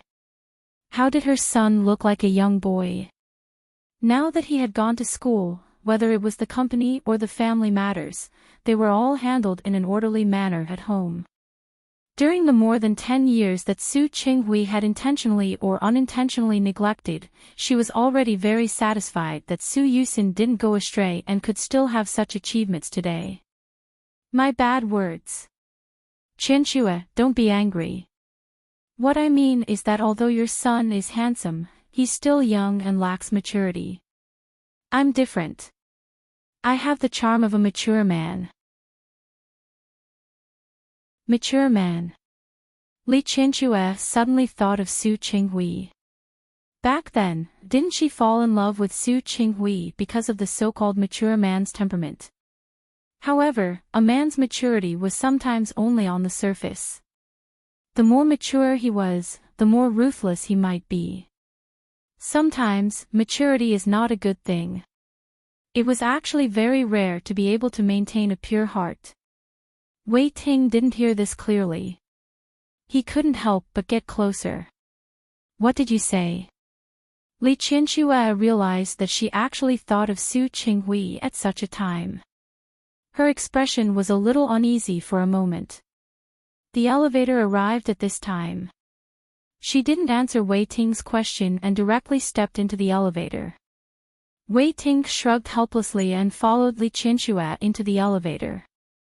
Li Qianque promised Wei Ting to have dinner with her, but she didn't dare to bring him home. She got into his car and thought for a moment. Then, she asked Wei Ting to drive the car to Linyuan Pavilion. There were many high-end places in Lin City, but the few that she was familiar with were the best at keeping secrets. The car turned into the parking lot of Linyuan Pavilion and didn't stop. There were 2 cars following behind them. One was Li Qianxue's car, and the driver, Little Ian, was driving. After Li Qianxue got out of the car, she could see the other car clearly. That was Su Qinghui's car. Had he been following her all this time? As if to prove her guess, the car door opened and Su Qinghui got out of the car. Just like that, he walked in front of Li Qianxue. At the same time, Wei Ting also got out of the car and went around to the side of the car. The 2 of them stood there looking at each other. Li Qianxue only looked at Su Qinghui. Her gaze was slightly cold. Are you following me? If Su Qinghui dared to say yes, she believed that she would slap him without hesitation. Not really. Su Qinghui shook his head and held the contract from the afternoon in his hand. I just remembered that there are still some details about the cooperation that I want to tell you, so I went to your company to look for you. I didn't expect that I would run into you sitting in this gentleman's car. Su Qinghui deliberately didn't address Wei Ting as this gentleman. As for whether he wanted to talk about the details of the cooperation, he wouldn't admit that it wasn't. He listened to Wei Ting yesterday and asked Li Qianxue to have dinner with him today.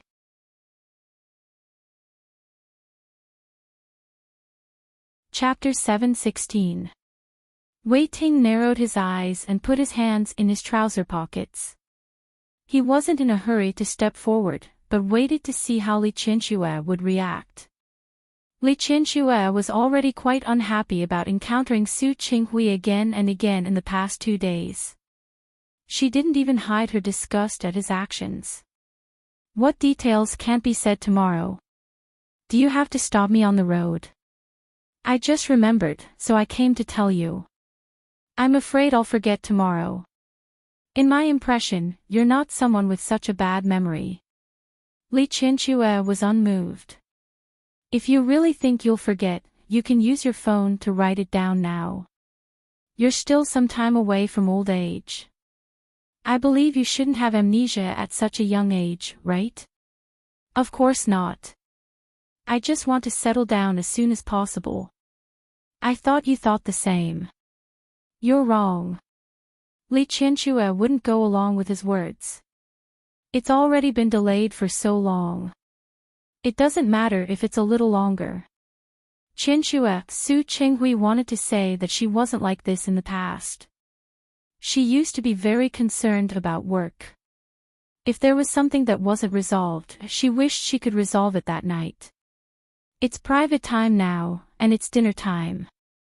Mr. Su, President Su, I think no matter how important business is, I have the right to eat, right? I didn't mean that.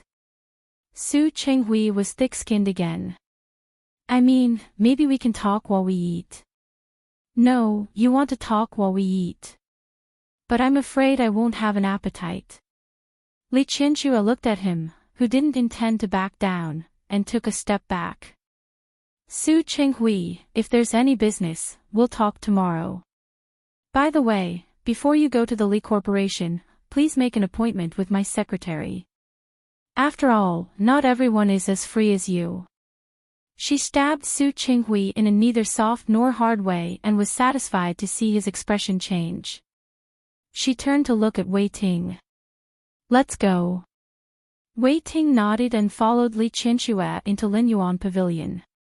When he went up the steps, he didn't forget to remind her in a low voice, be careful of the steps. Thank you. Li Qianxue nodded. She hesitated for a second and didn't shake off Wei Ting's hand. Instead, she let him hold her hand. Su Qinghui narrowed his eyes, and his hands that were hanging by his side slightly tightened. After the 2 of them completely disappeared through the door, his shoulders drooped weakly. Wei Ting sat opposite Li Qianxue and looked at her expressionless face. As soon as she entered the restaurant, she flung his hand away. This was truly a thorough use of him. Unfortunately, he could not do anything about it. He even had to feel happy. After all, he still had value in front of Li Qianxue. Are you unhappy? No. To be honest, he did feel a little unhappy, but only a little. Qianxue's performance just now was really good. I find that I like you more and more. What should I do? Wei Ting, if you continue to be so glib, I can only hate you more and more. Don't be like this. Wei Ting was about to lose to her. Actually, if you really don't want to see him, I have a good idea. Be with me. Wei Ting's face was serious. Now that you have a master, he will naturally retreat. Wei Ting, this joke isn't funny. I can forget about it after hearing it. Qianxue, you really know how to break my heart. Wei Ting clutched his heart as if he was really injured. Li Qianxue watched him act, and her mood really improved a little. She knew the burden on her from the moment she was born. Old Master Li treated her as the only successor and groomed her. Although she was spoiled and willful since she was young. However, she was also strictly required to be groomed as a successor. After she grew up, she met that enemy and hadn't been happy for more than 20 years. In the past, there were 2 children. Su Yusin was a boy, so he naturally didn't act coquettishly in front of her. Su Peijian was a girl. In the past, she was close to her, but because of her personality, she rarely acted presumptuously in front of her. Seriously speaking, it was the first time she had come into contact with someone like Wei Ting. You hurt my heart. I want to eat something delicious today and make up for my stomach. As Wei Ting spoke, he opened the electronic menu on the table. His fingers swiped across the menu on the screen while he looked at Li Qianxue. I'm too sad. What does your sadness have to do with eating? Haven't you heard of it? When the taste buds are satisfied, the body is also satisfied. When one side is satisfied, the sadness can more or less be made up for. Li Qianxue's face finally revealed a smile. Have you always been so good at talking nonsense? How is this nonsense? There's a scientific basis for this. If you don't believe me, you'll know after you eat. As Wei Ting spoke, he suddenly exclaimed and threw the electronic menu aside. He looked at Li Qianxue and said, actually, the dishes made by this kind of big restaurant look famous, but they really don't taste that good. Next time, I'll take you to eat delicious food. Fortunately, I'm not picky about food. Li Qianxue actually didn't eat many things. Old Master Li paid attention to health, and she followed his taste and was very light. She said that she wasn't picky about food, but in fact, she was really picky. Tomorrow. I'll take you to eat delicious food tomorrow. Wei Ting. Li Qianxue looked at the smug look on his face and said in an extremely indifferent voice, don't think that I don't know that you want to ask me out. I really don't have time tomorrow. Wei Ting's face fell. Ah.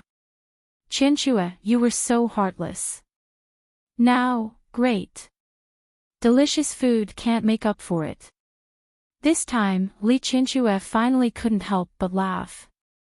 This Wei Ting was actually quite interesting. The next day, Su Chenghui followed Li Qianxue's request yesterday and called Yang Rong to make an appointment. However, Li Qianxue did it on purpose.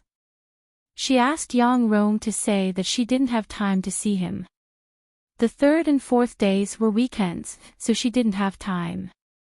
Every time Su Chenghui called to say that he wanted to see her, he was rejected by Li Qianxue. Li Qianxue knew that her actions weren't appropriate. After all, for the sake of the company, the earlier the construction of the land in the North District, the better. However, she really didn't want to see Su Chenghui. She didn't want to see his overly smug face. She was indeed very busy. After all, the Li Corporation was so big, and there was more than one project going on. She didn't want to see Su Qinghui, but Su Qinghui came looking for her. When Li Qianxue went downstairs, she had just ended the video call with Su Qingsang. The two little guys were different every day. They looked really cute. She really wanted to fly to Rong City and hug her two grandsons to get close to them. Because she saw her two little grandsons, Li Qianxue was in a good mood when she went downstairs. There was a faint smile on her face, but that smile froze when she saw Su Qinghui sitting on the sofa.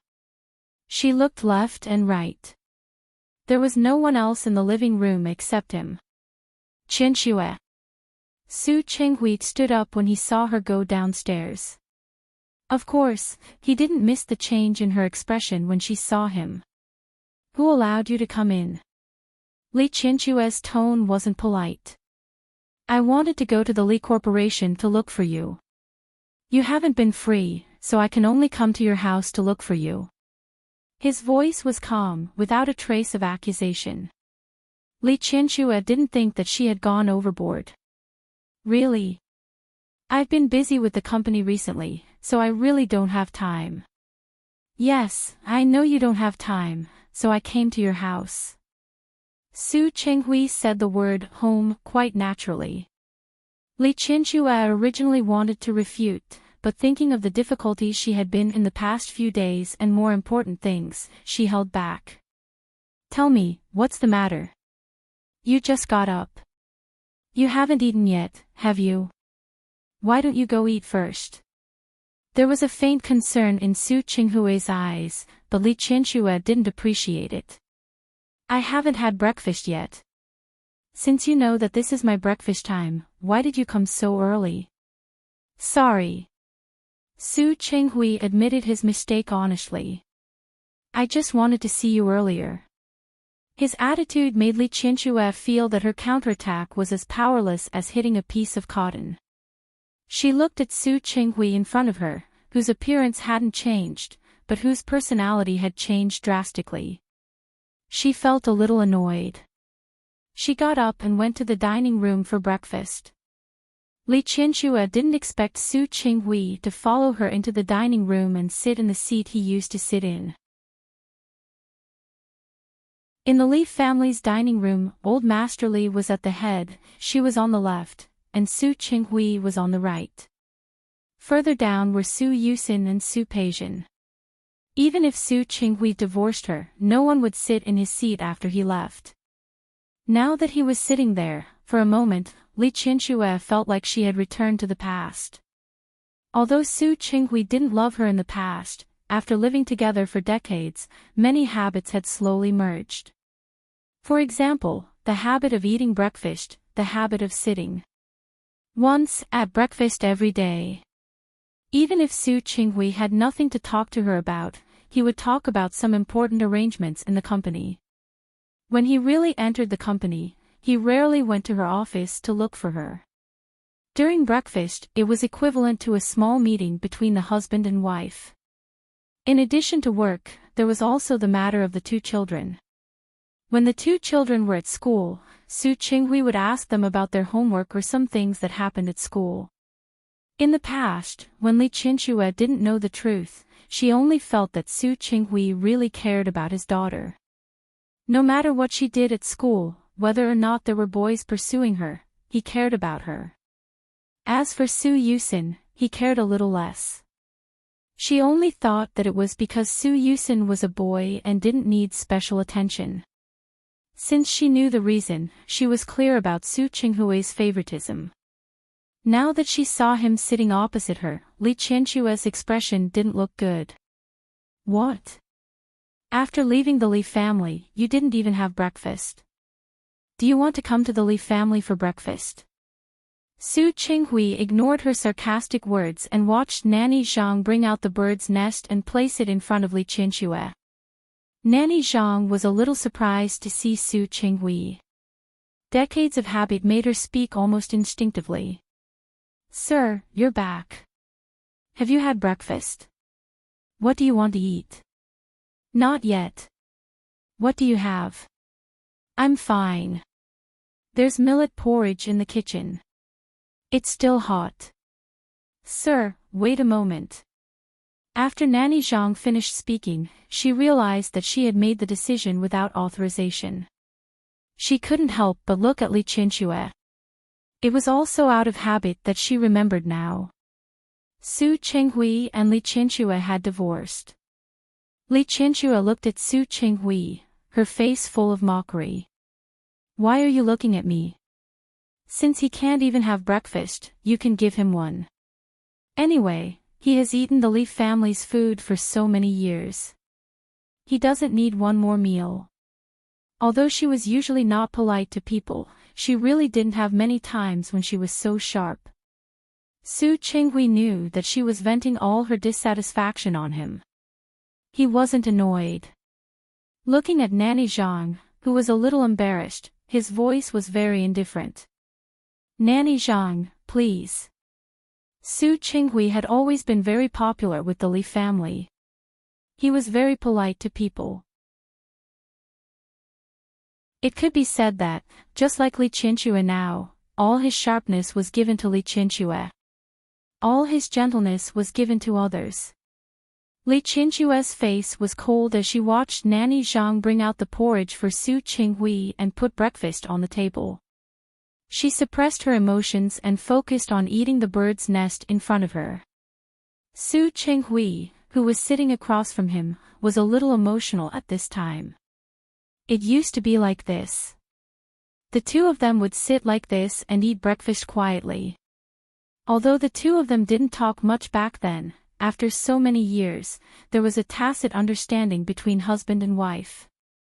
Most of the time, I already knew what you were going to say after you said the first sentence. At that time, he had thought that it had nothing to do with love. It was just a tacit understanding developed through work. There was a plate of shrimp dumplings in front of him. Su Qinghui instinctively put them in her bowl. However, he remembered the previous dispute in Rong City. He never knew that Li Qianxue didn't like shrimp dumplings. She only ate it because he liked it. He really didn't understand her. As soon as he thought of this, his hand that was holding the prawn dumpling stiffened. Of course, Li Qianxue also noticed his movements. Her lips curled into a mocking smile. Naturally, Li Qianxue also thought of it. She put down the bowl in her hand and couldn't eat anymore. Qianxue. Su Qinghui hurriedly put down the bowl because of her action, and the two of them went to the living room together. Su Qinghui picked up the proposal on the coffee table and tried to sound as gentle as possible. This is the proposal. I changed it again when I went home last night. There are 2 small bugs in it, and I've already corrected them. Take a look again. Maybe I can explain it to you. Li Qianxue ignored his words. She directly took the proposal and began to read it. She sat on the sofa and fell into deep thought as she looked at the 2 places that Su Qinghui had corrected. She didn't speak, and Su Qinghui just looked at her. His gaze was almost greedy.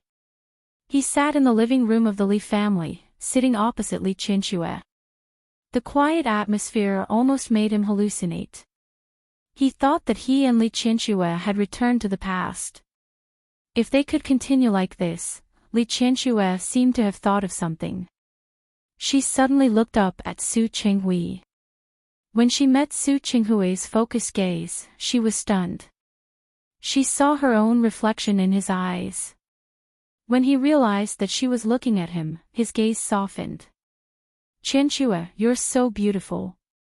This was a compliment from the bottom of his heart. He was also annoyed that he had been blind before.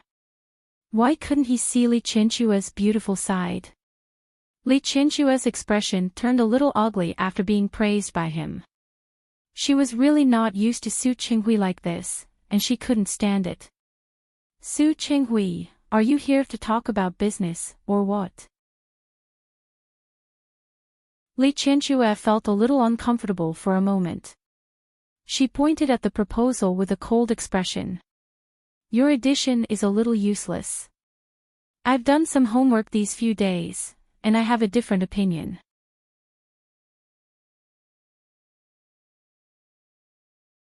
Chapter 7:17.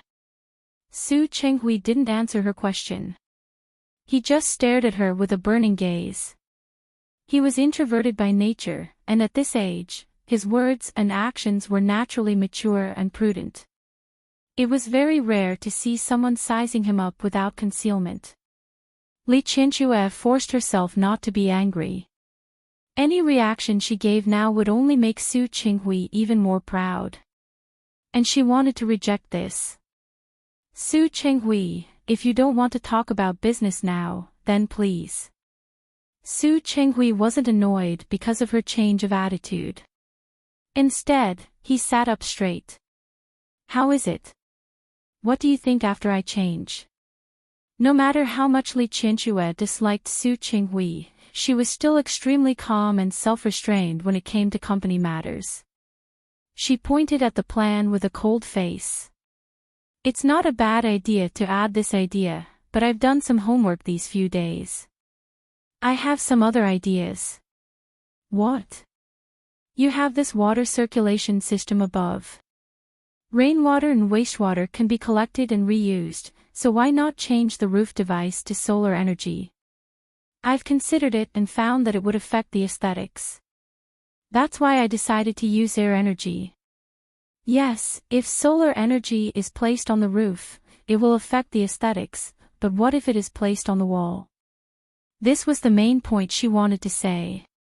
Li Qianxue found a pen under the coffee table and circled the key points. I've been thinking about this for the past few days. What you said is good, but it's only relative. We can still improve and do better. For example, what I said. She didn't look at Su Chenghui. Her gaze was only on the plan. At the same time, she used a pen to mark it. Look, based on the sunshine time and orientation of Lin City, design the wall as a solar energy collector.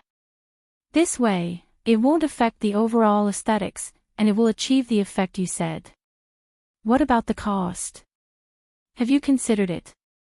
Yes. When Li Qianxue was immersed in work, she was quite calm and rational. I asked Wei Ting. He knows this area very well. According to what I said, only the initial cost will be increased, and there will only be a maintenance fee later. The cost will be generated. Of course, people who can live in such a small community shouldn't care about this small property management fee. Yes, what you said makes sense. Although hearing Wei Ting's name made Su Chenghui a little uncomfortable, he forced himself to ignore that name. So I added something else. Su Chenghui flipped a page of the plan and pointed it out to her. What do you think? Li Qianxue looked at the words marked on it. And there were some changes. She couldn't help but turn her head to look. Su Chenghui's body was also leaning towards her. Unknowingly, the two of them were much closer. She stared at the proposal and didn't notice what Su Chenghui was doing. However, Su Chenghui noticed it. From his angle, he could see her face.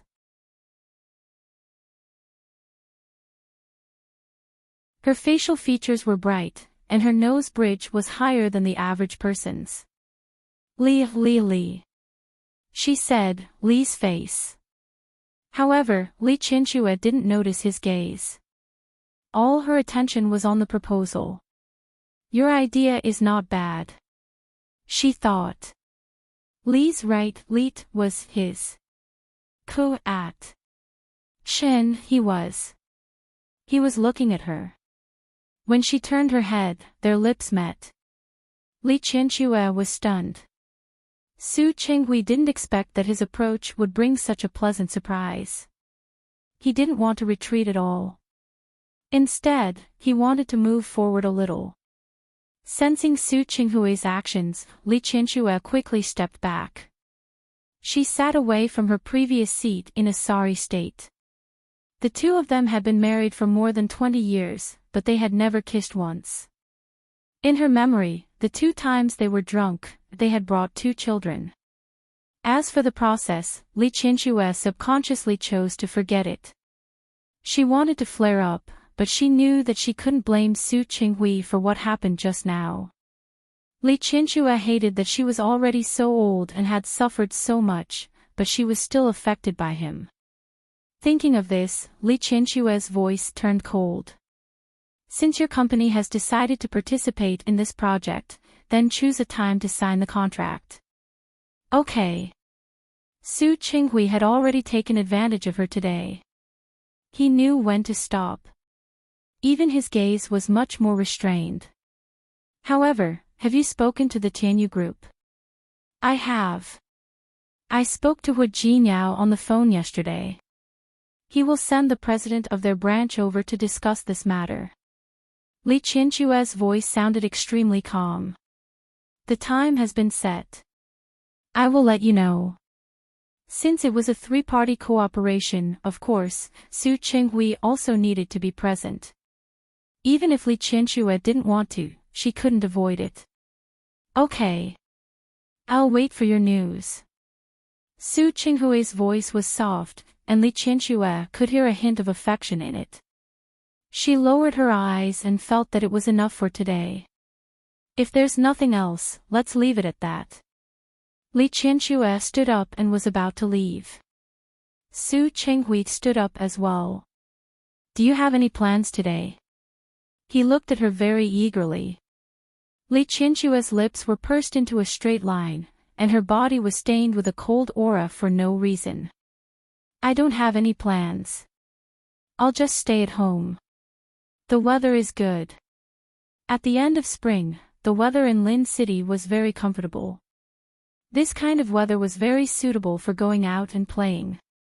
Why don't we go play basketball together? Li Qianxue turned to face him, the expression on her face unchanged. Are you going on a date with me? Su Qinghui didn't deny his plan, but he felt that Li Qianxue had been a little tense recently. I know you've been very busy recently. Isn't it good to relax at the right time? No, I don't think I need to relax. How can you not need to? Su Qinghui took 2 steps forward. Before Li Qianxue could react, he stood behind her.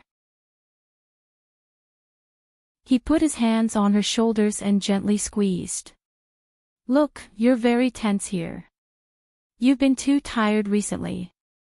I think it's been a long time since you went to the beauty salon for a spa, right? Li Qianxue's body was stiff. She felt that Su Qinghui's hands were still on her shoulders, massaging them with moderate strength. She quickly turned around and avoided his hands. Su Qinghui. Li Qianxue's expression didn't change. She stared straight at him. I'm very tense because of your touch. I hate it when you touch me. If you don't touch me, I naturally won't be tense. The resistance on her face was too obvious. Not only was Su Qinghui not annoyed, but he even took a step forward. You mean, my touch makes you tense up? Don't you even have this little self-awareness? Li Qianxue's voice was cold. Su Qinghui smiled faintly. Qianxue, I'm very happy. His reaction was too sudden, but Li Qianxue almost instantly understood what he meant, and her expression changed slightly. Su Qinghui didn't seem to know her hesitation. He took another step forward with a happy expression. I still have influence on you. I'm very happy. No matter what kind of emotion it was, as long as there was an emotional reaction, it was a good thing. It was better than her being indifferent to him. Li Qianxue's expression was ugly. The smile on Su Qinghui's face was quite glaring to her. She almost couldn't calm down anymore. I also have a reaction to cockroaches. When I see a bug appear in front of me, I also have a reaction. Su Qinghui, there's nothing to be proud of. You don't have to feel happy. Disgust, hatred, and disgust are all emotions. I know. Su Qinghui's voice lowered. But compared to you ignoring me, I'd rather you hate me. At least, hatred was also a kind of emotion, wasn't it? Then congratulations. Li Qianxue's expression was cold. With what you've done, I'll always hate you in this life. After saying this, Li Qianxue turned around and went upstairs. Su Qinghui stood in the high living room for a long time, with a complicated expression on his face. Li Qianxue was really annoyed. This kind of emotion didn't dissipate until night. When she was video chatting with Su Qingsang at night, her face unconsciously showed some emotions. Su Qingsang knew that Li Qianxue liked the two children, so she video chatted with Li Qianxue every night to let her see the two children. However, that night, Li Qianxue was obviously not in a good mood. Su Qingsang held it in for a while, but in the end, she couldn't help but speak. Mom, what's wrong? Are you not feeling well? No, maybe I'm too tired. Li Qianxue looked at her daughter on the other side of the screen. After Su Qingsang gave birth to a pair of twins, she had rested for a few months, and her complexion was much better. Hua Jinyao was very good to her, and now even Lu Tongjia's attitude had changed. She was very happy, and the corners of her eyes were full of smiles. Especially when she was with the two children, the happiness on her face came from the bottom of her heart. Qingsang. Yes. Li Qianxue had asked some questions before, but now she couldn't help but ask again, do you hate your father? Su Qingsang didn't expect to hear this question again after so long. Mom, why are you asking this out of the blue? Did Dad come to see you again? Yes. The company has a project that might require cooperation with your father's company. Although she was reluctant, it had to be like this. You know how I feel about your father. But because of the company, and because of you and Yusin, we will always have the chance to meet. Mom. Su Qingsang didn't think that it was that complicated. Since it's a business cooperation, then let's do business. Qingsang. As for me, I don't hate him. She had told Hua Jinyao a long time ago that she didn't have any expectations for Su Qinghui. Without any expectations, naturally, there would be no harm. She had a mother-daughter desire to be close to Li Qianxue. She also felt guilty, especially after giving birth to the children. She could understand Li Qianxue's feelings. But for Su Qinghui, all the feeling she had for so many years had been used up.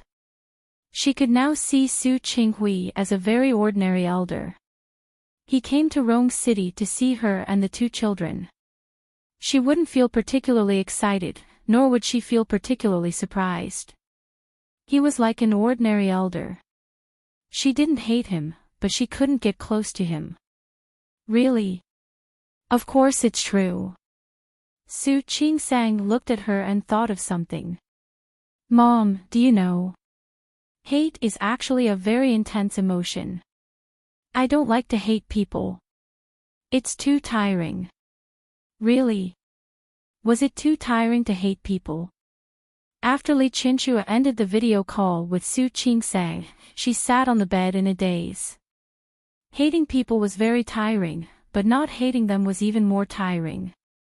She needed an outlet to vent all the pent-up emotions in her heart. Su Qingsang could be magnanimous and let it go, but she couldn't. Her daughter and son could let it go because of their blood relationship and not hate Su Qinghui. But she couldn't. Even if she knew that it would be very tiring. But it was tiring.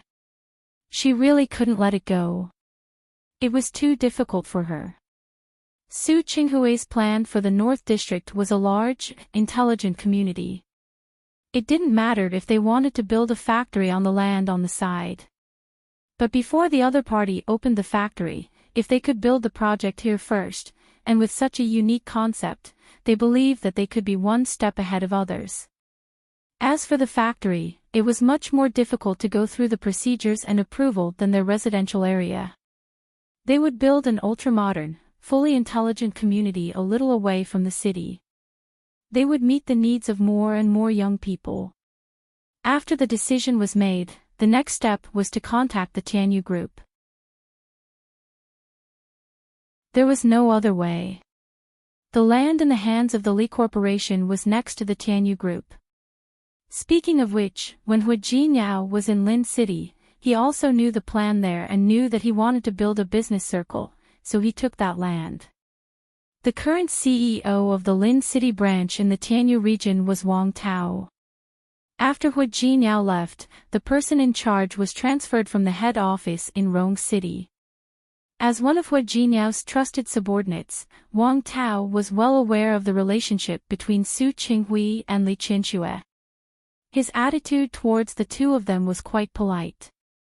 There was no problem with the contract, and the other party also approved of the proposal. Wang Tao made the decision after asking for Hu Jinyao's opinion. After discussing the details, all that was left was to sign the contract. It was such a big project. There was definitely a need for publicity. In the end, the three families decided to hold a grand signing ceremony as a publicity tool. No matter how much Li Qianxue disliked Su Qinghui, she had seen him a lot more recently. The two of them often had the opportunity to meet. Although Wang Tao was present every time they met, Wang Tao had a sense of propriety. He tried his best not to occupy the home court. Instead, he let Li Qianxue and Su Qinghui be the home court. As a result, Li Qianxue and Su Qinghui communicated more often because of work. Li Qianxue didn't want to see Su Qinghui, but she had no choice but to do so. For example, Su Qinghui was sitting in her office again. I've already set the signing ceremony next week. I've also asked for President Wang's opinion. I've decided to set the signing ceremony at the Blue Court Hotel. After the signing, there will be a small banquet. I'll invite all the reporters to attend. It's up to you. Li Qianxue didn't want to have a disagreement with Su Qinghui on such a small matter. The rest of the conversation was about business. Li Qianxue looked at the schedule. After confirming that there were no problems, she planned to let Su Qinghui leave. Qianxue. Su Qinghui looked at Li Qianxue with a flash of helplessness and regret in his eyes.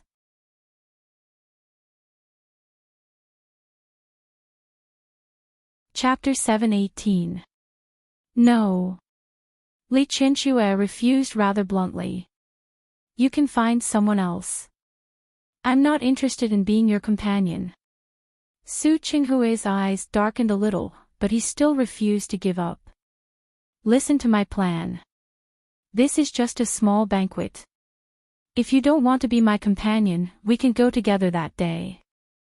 Su Qinghui, we were going to attend together that day. What does it matter if I become your companion or not? Also, we are divorced. Are you afraid that people won't misunderstand our relationship if I appear in public with you? I know we're divorced. Don't worry.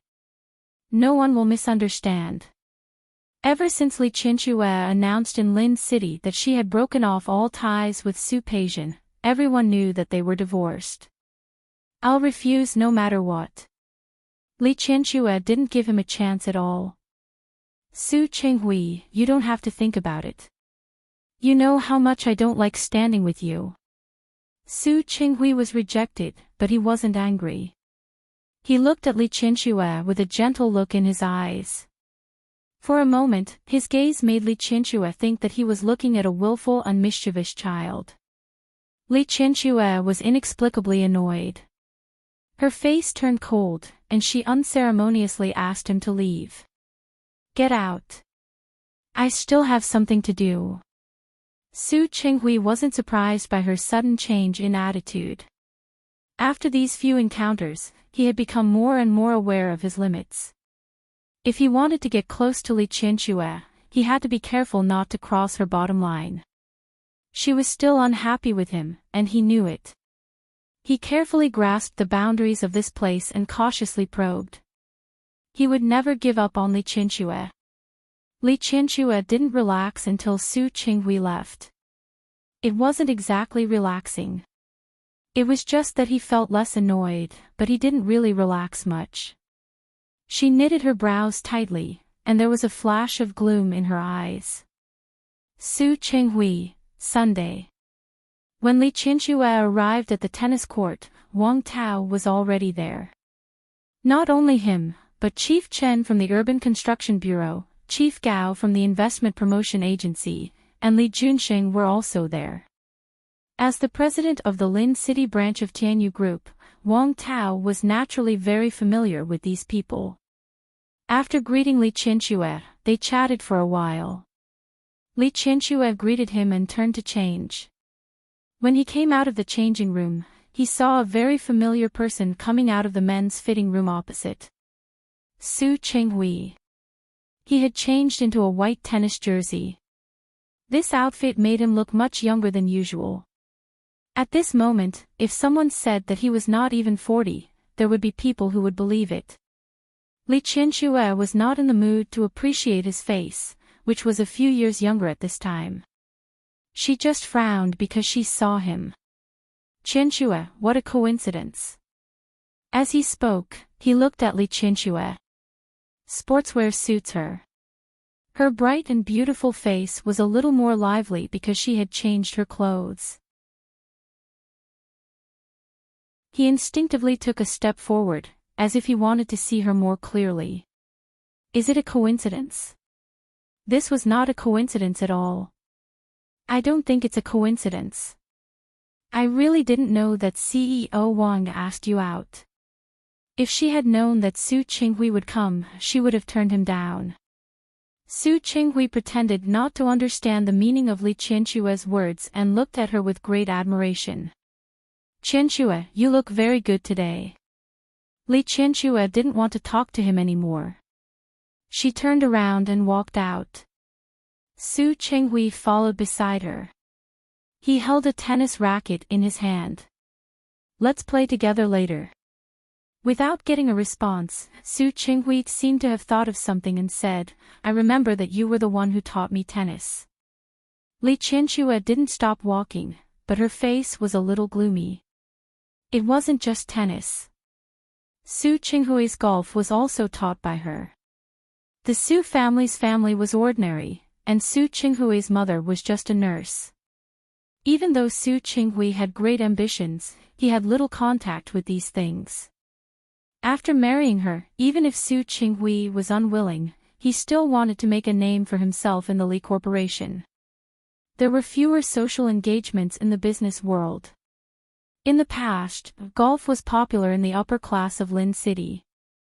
She followed Old Master Li to do business, so Li Qianxue naturally dealt with those people since she was young.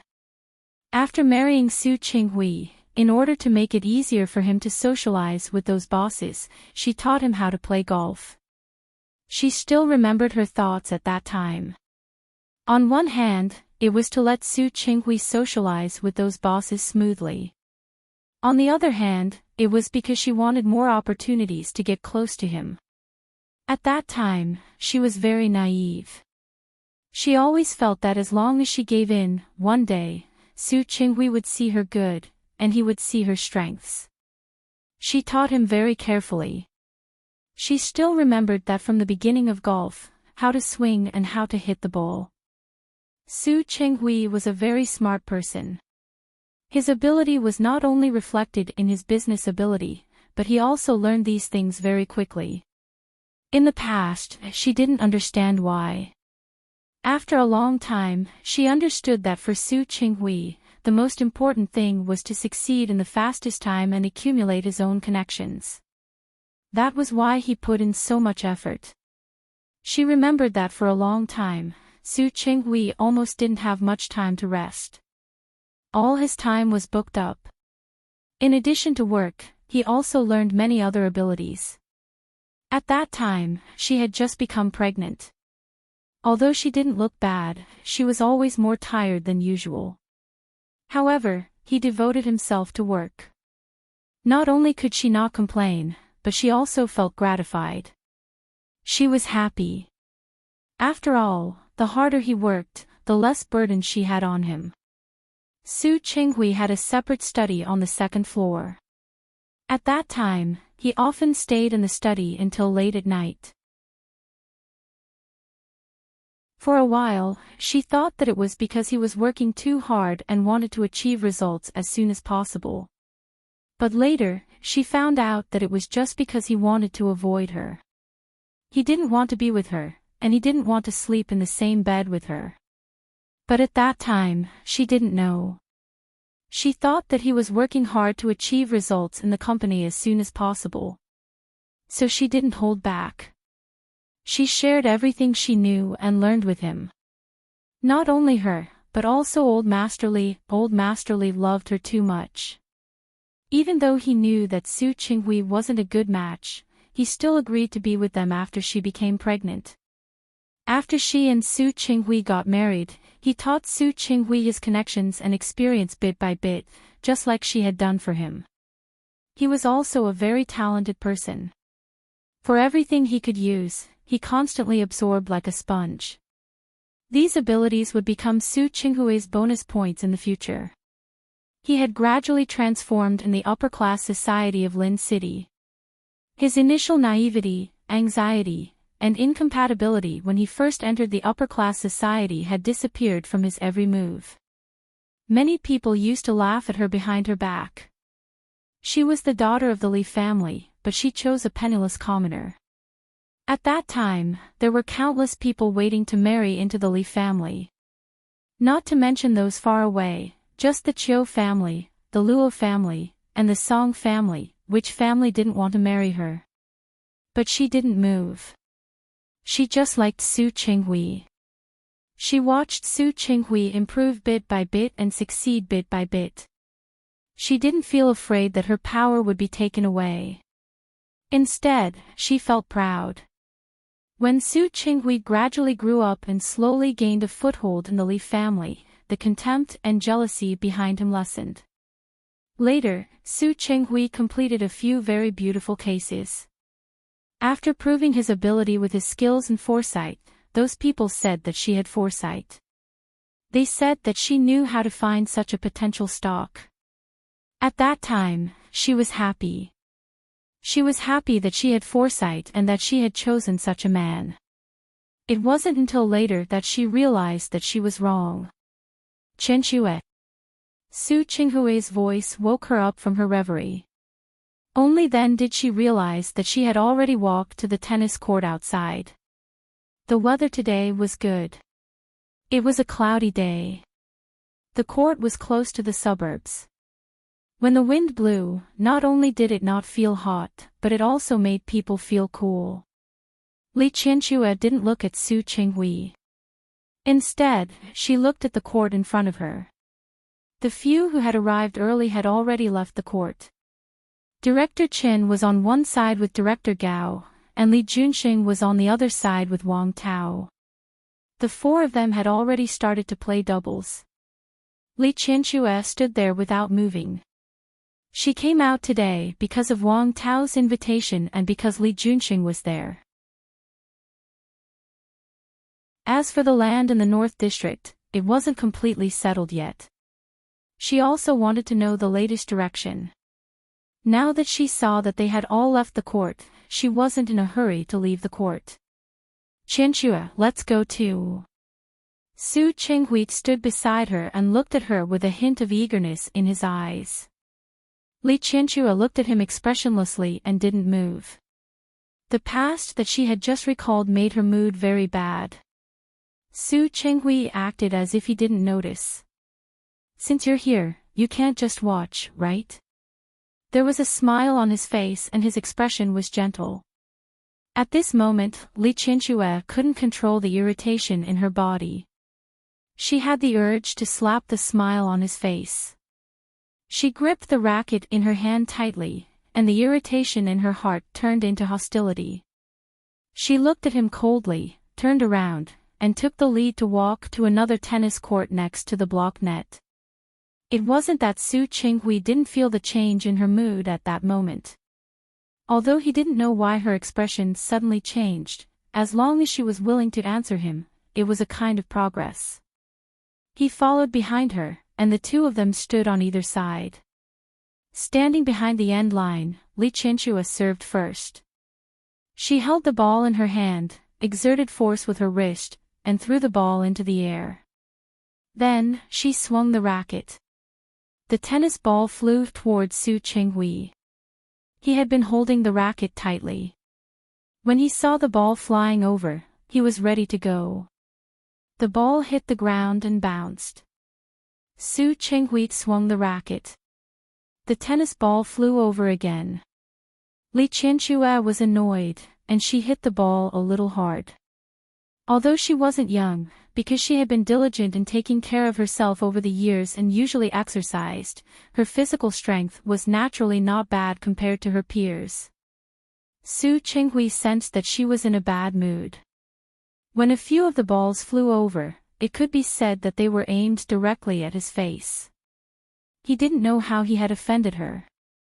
Since she had done her best, he had no reason not to fight. For a moment, the two of them were fighting fiercely.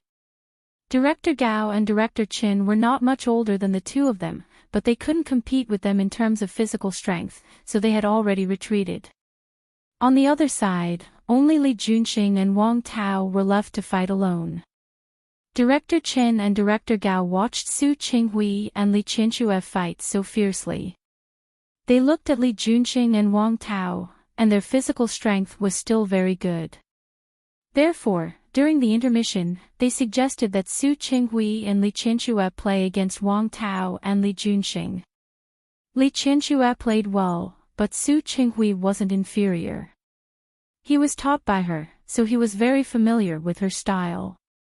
Li Qianxue didn't take advantage of him, and the two of them barely tied. Now that she heard Director Chen's suggestion, she looked at Su Qinghui and thought of Li Junxing's skills just now, so she wanted to suggest that she be in a team with Li Junxing. Unexpectedly, Li Junxing heard about it and said that he wanted to form a team with Wang Tao. This way, it became Su Qinghui and Li Qianxue on a team, and Li Junxing and Wang Tao on a team. Li Qianxue wanted to refuse, but Su Qinghui had already gone to the court. Looking at Li Junxing, who was sweating but in high spirits, she could only follow him to the side. When Li Qianxue approached, Su Qinghui said in a very low voice, "I'll serve first later. We'll attack first to defend, I know how to play. I don't need you to teach me." "Qianxue, I saw Li Junxing play just now.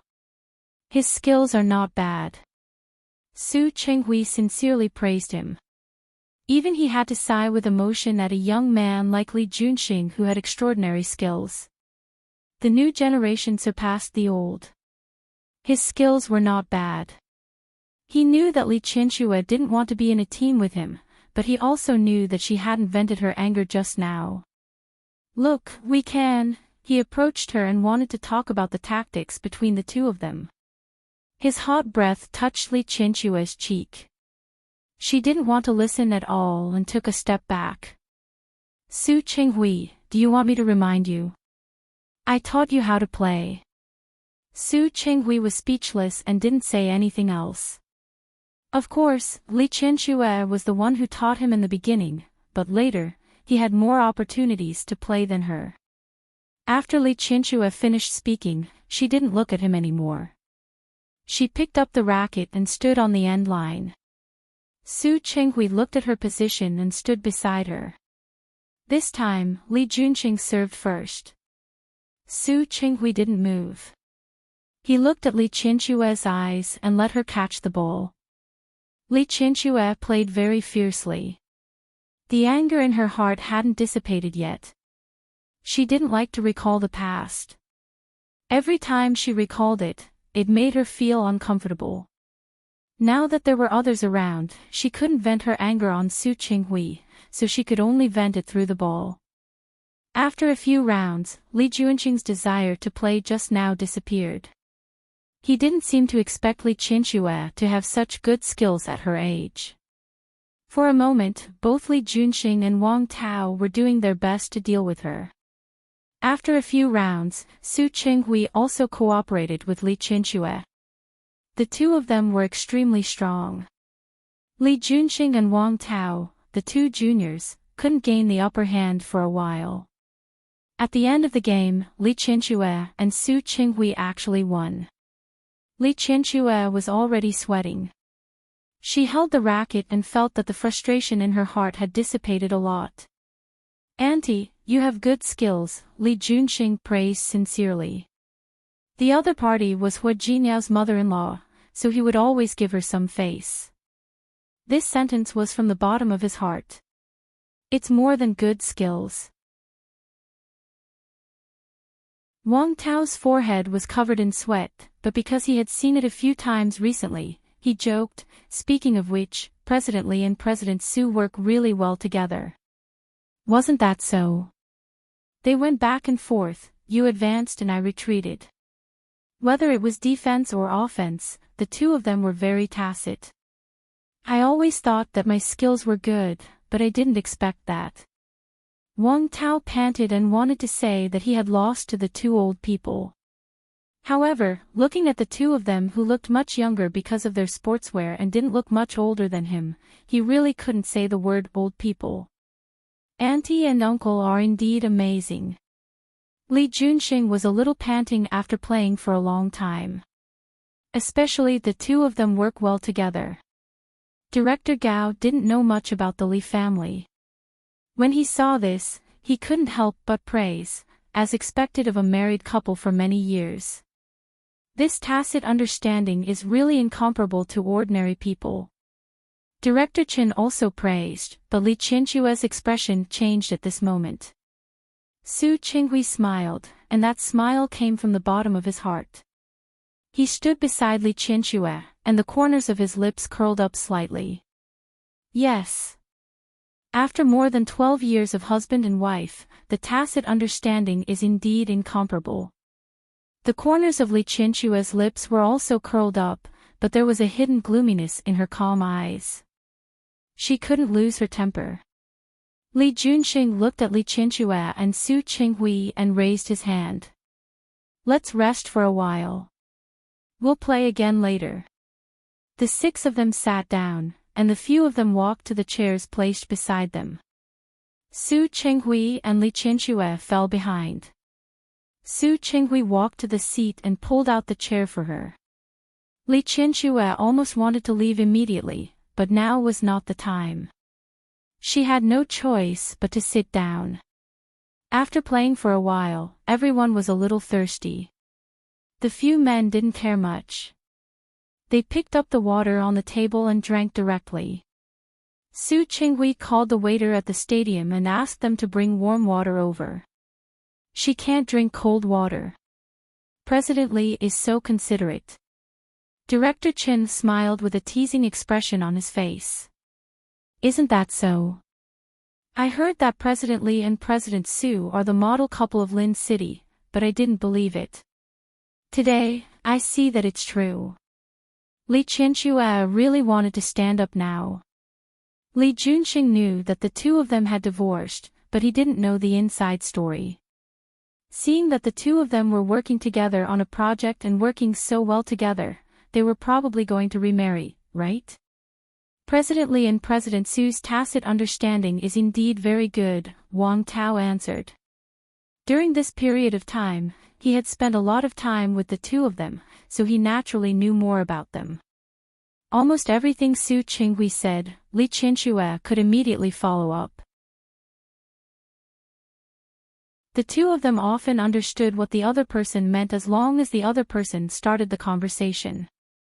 Sometimes, they didn't even need to speak. They could understand what the other person wanted to say just by looking at each other. What he didn't know was that even though Su Qinghui and Li Qinxue hadn't been on good terms for so many years, their tacit understanding in business was indeed shown. As long as it was related to the Li Corporation, the two of them could always reach an agreement. This had nothing to do with feelings. It was purely a habit of time. Li Qinxue knew that Su Qinghui didn't like her, but she wouldn't be sloppy in business. As for Su Qinghui, he had changed the child on impulse as revenge. It would be a lie to say that he didn't regret it. However, the longer time passed, the more there was no way to reverse it. He could only focus on business. After Old Master Lee fell ill, the power of the Lee Corporation was almost completely handed over to the two of them. It had nothing to do with love. The tacit understanding that had been honed for 20 years might be completely suitable for business at first. However, after a long time, they would eventually figure it out in private matters. If others said that they had a good tacit understanding, Lee Chinchua wouldn't be able to refute it at all. Not only could she not refute it, but she couldn't even get up and leave. Because Director Gao was also here today. He brought the latest developments of the factory that had attracted investment. The group of people sat down and rested for a while. Director Gao finally spoke. Mayor Lee came to me a few days ago and talked about the land in the North District. Coincidentally, Director Zhou of the Environmental Protection Bureau was also there. He talked about some problems that day, but the higher-ups haven't approved it yet. Although that land is in the suburbs, it's still too close to the city.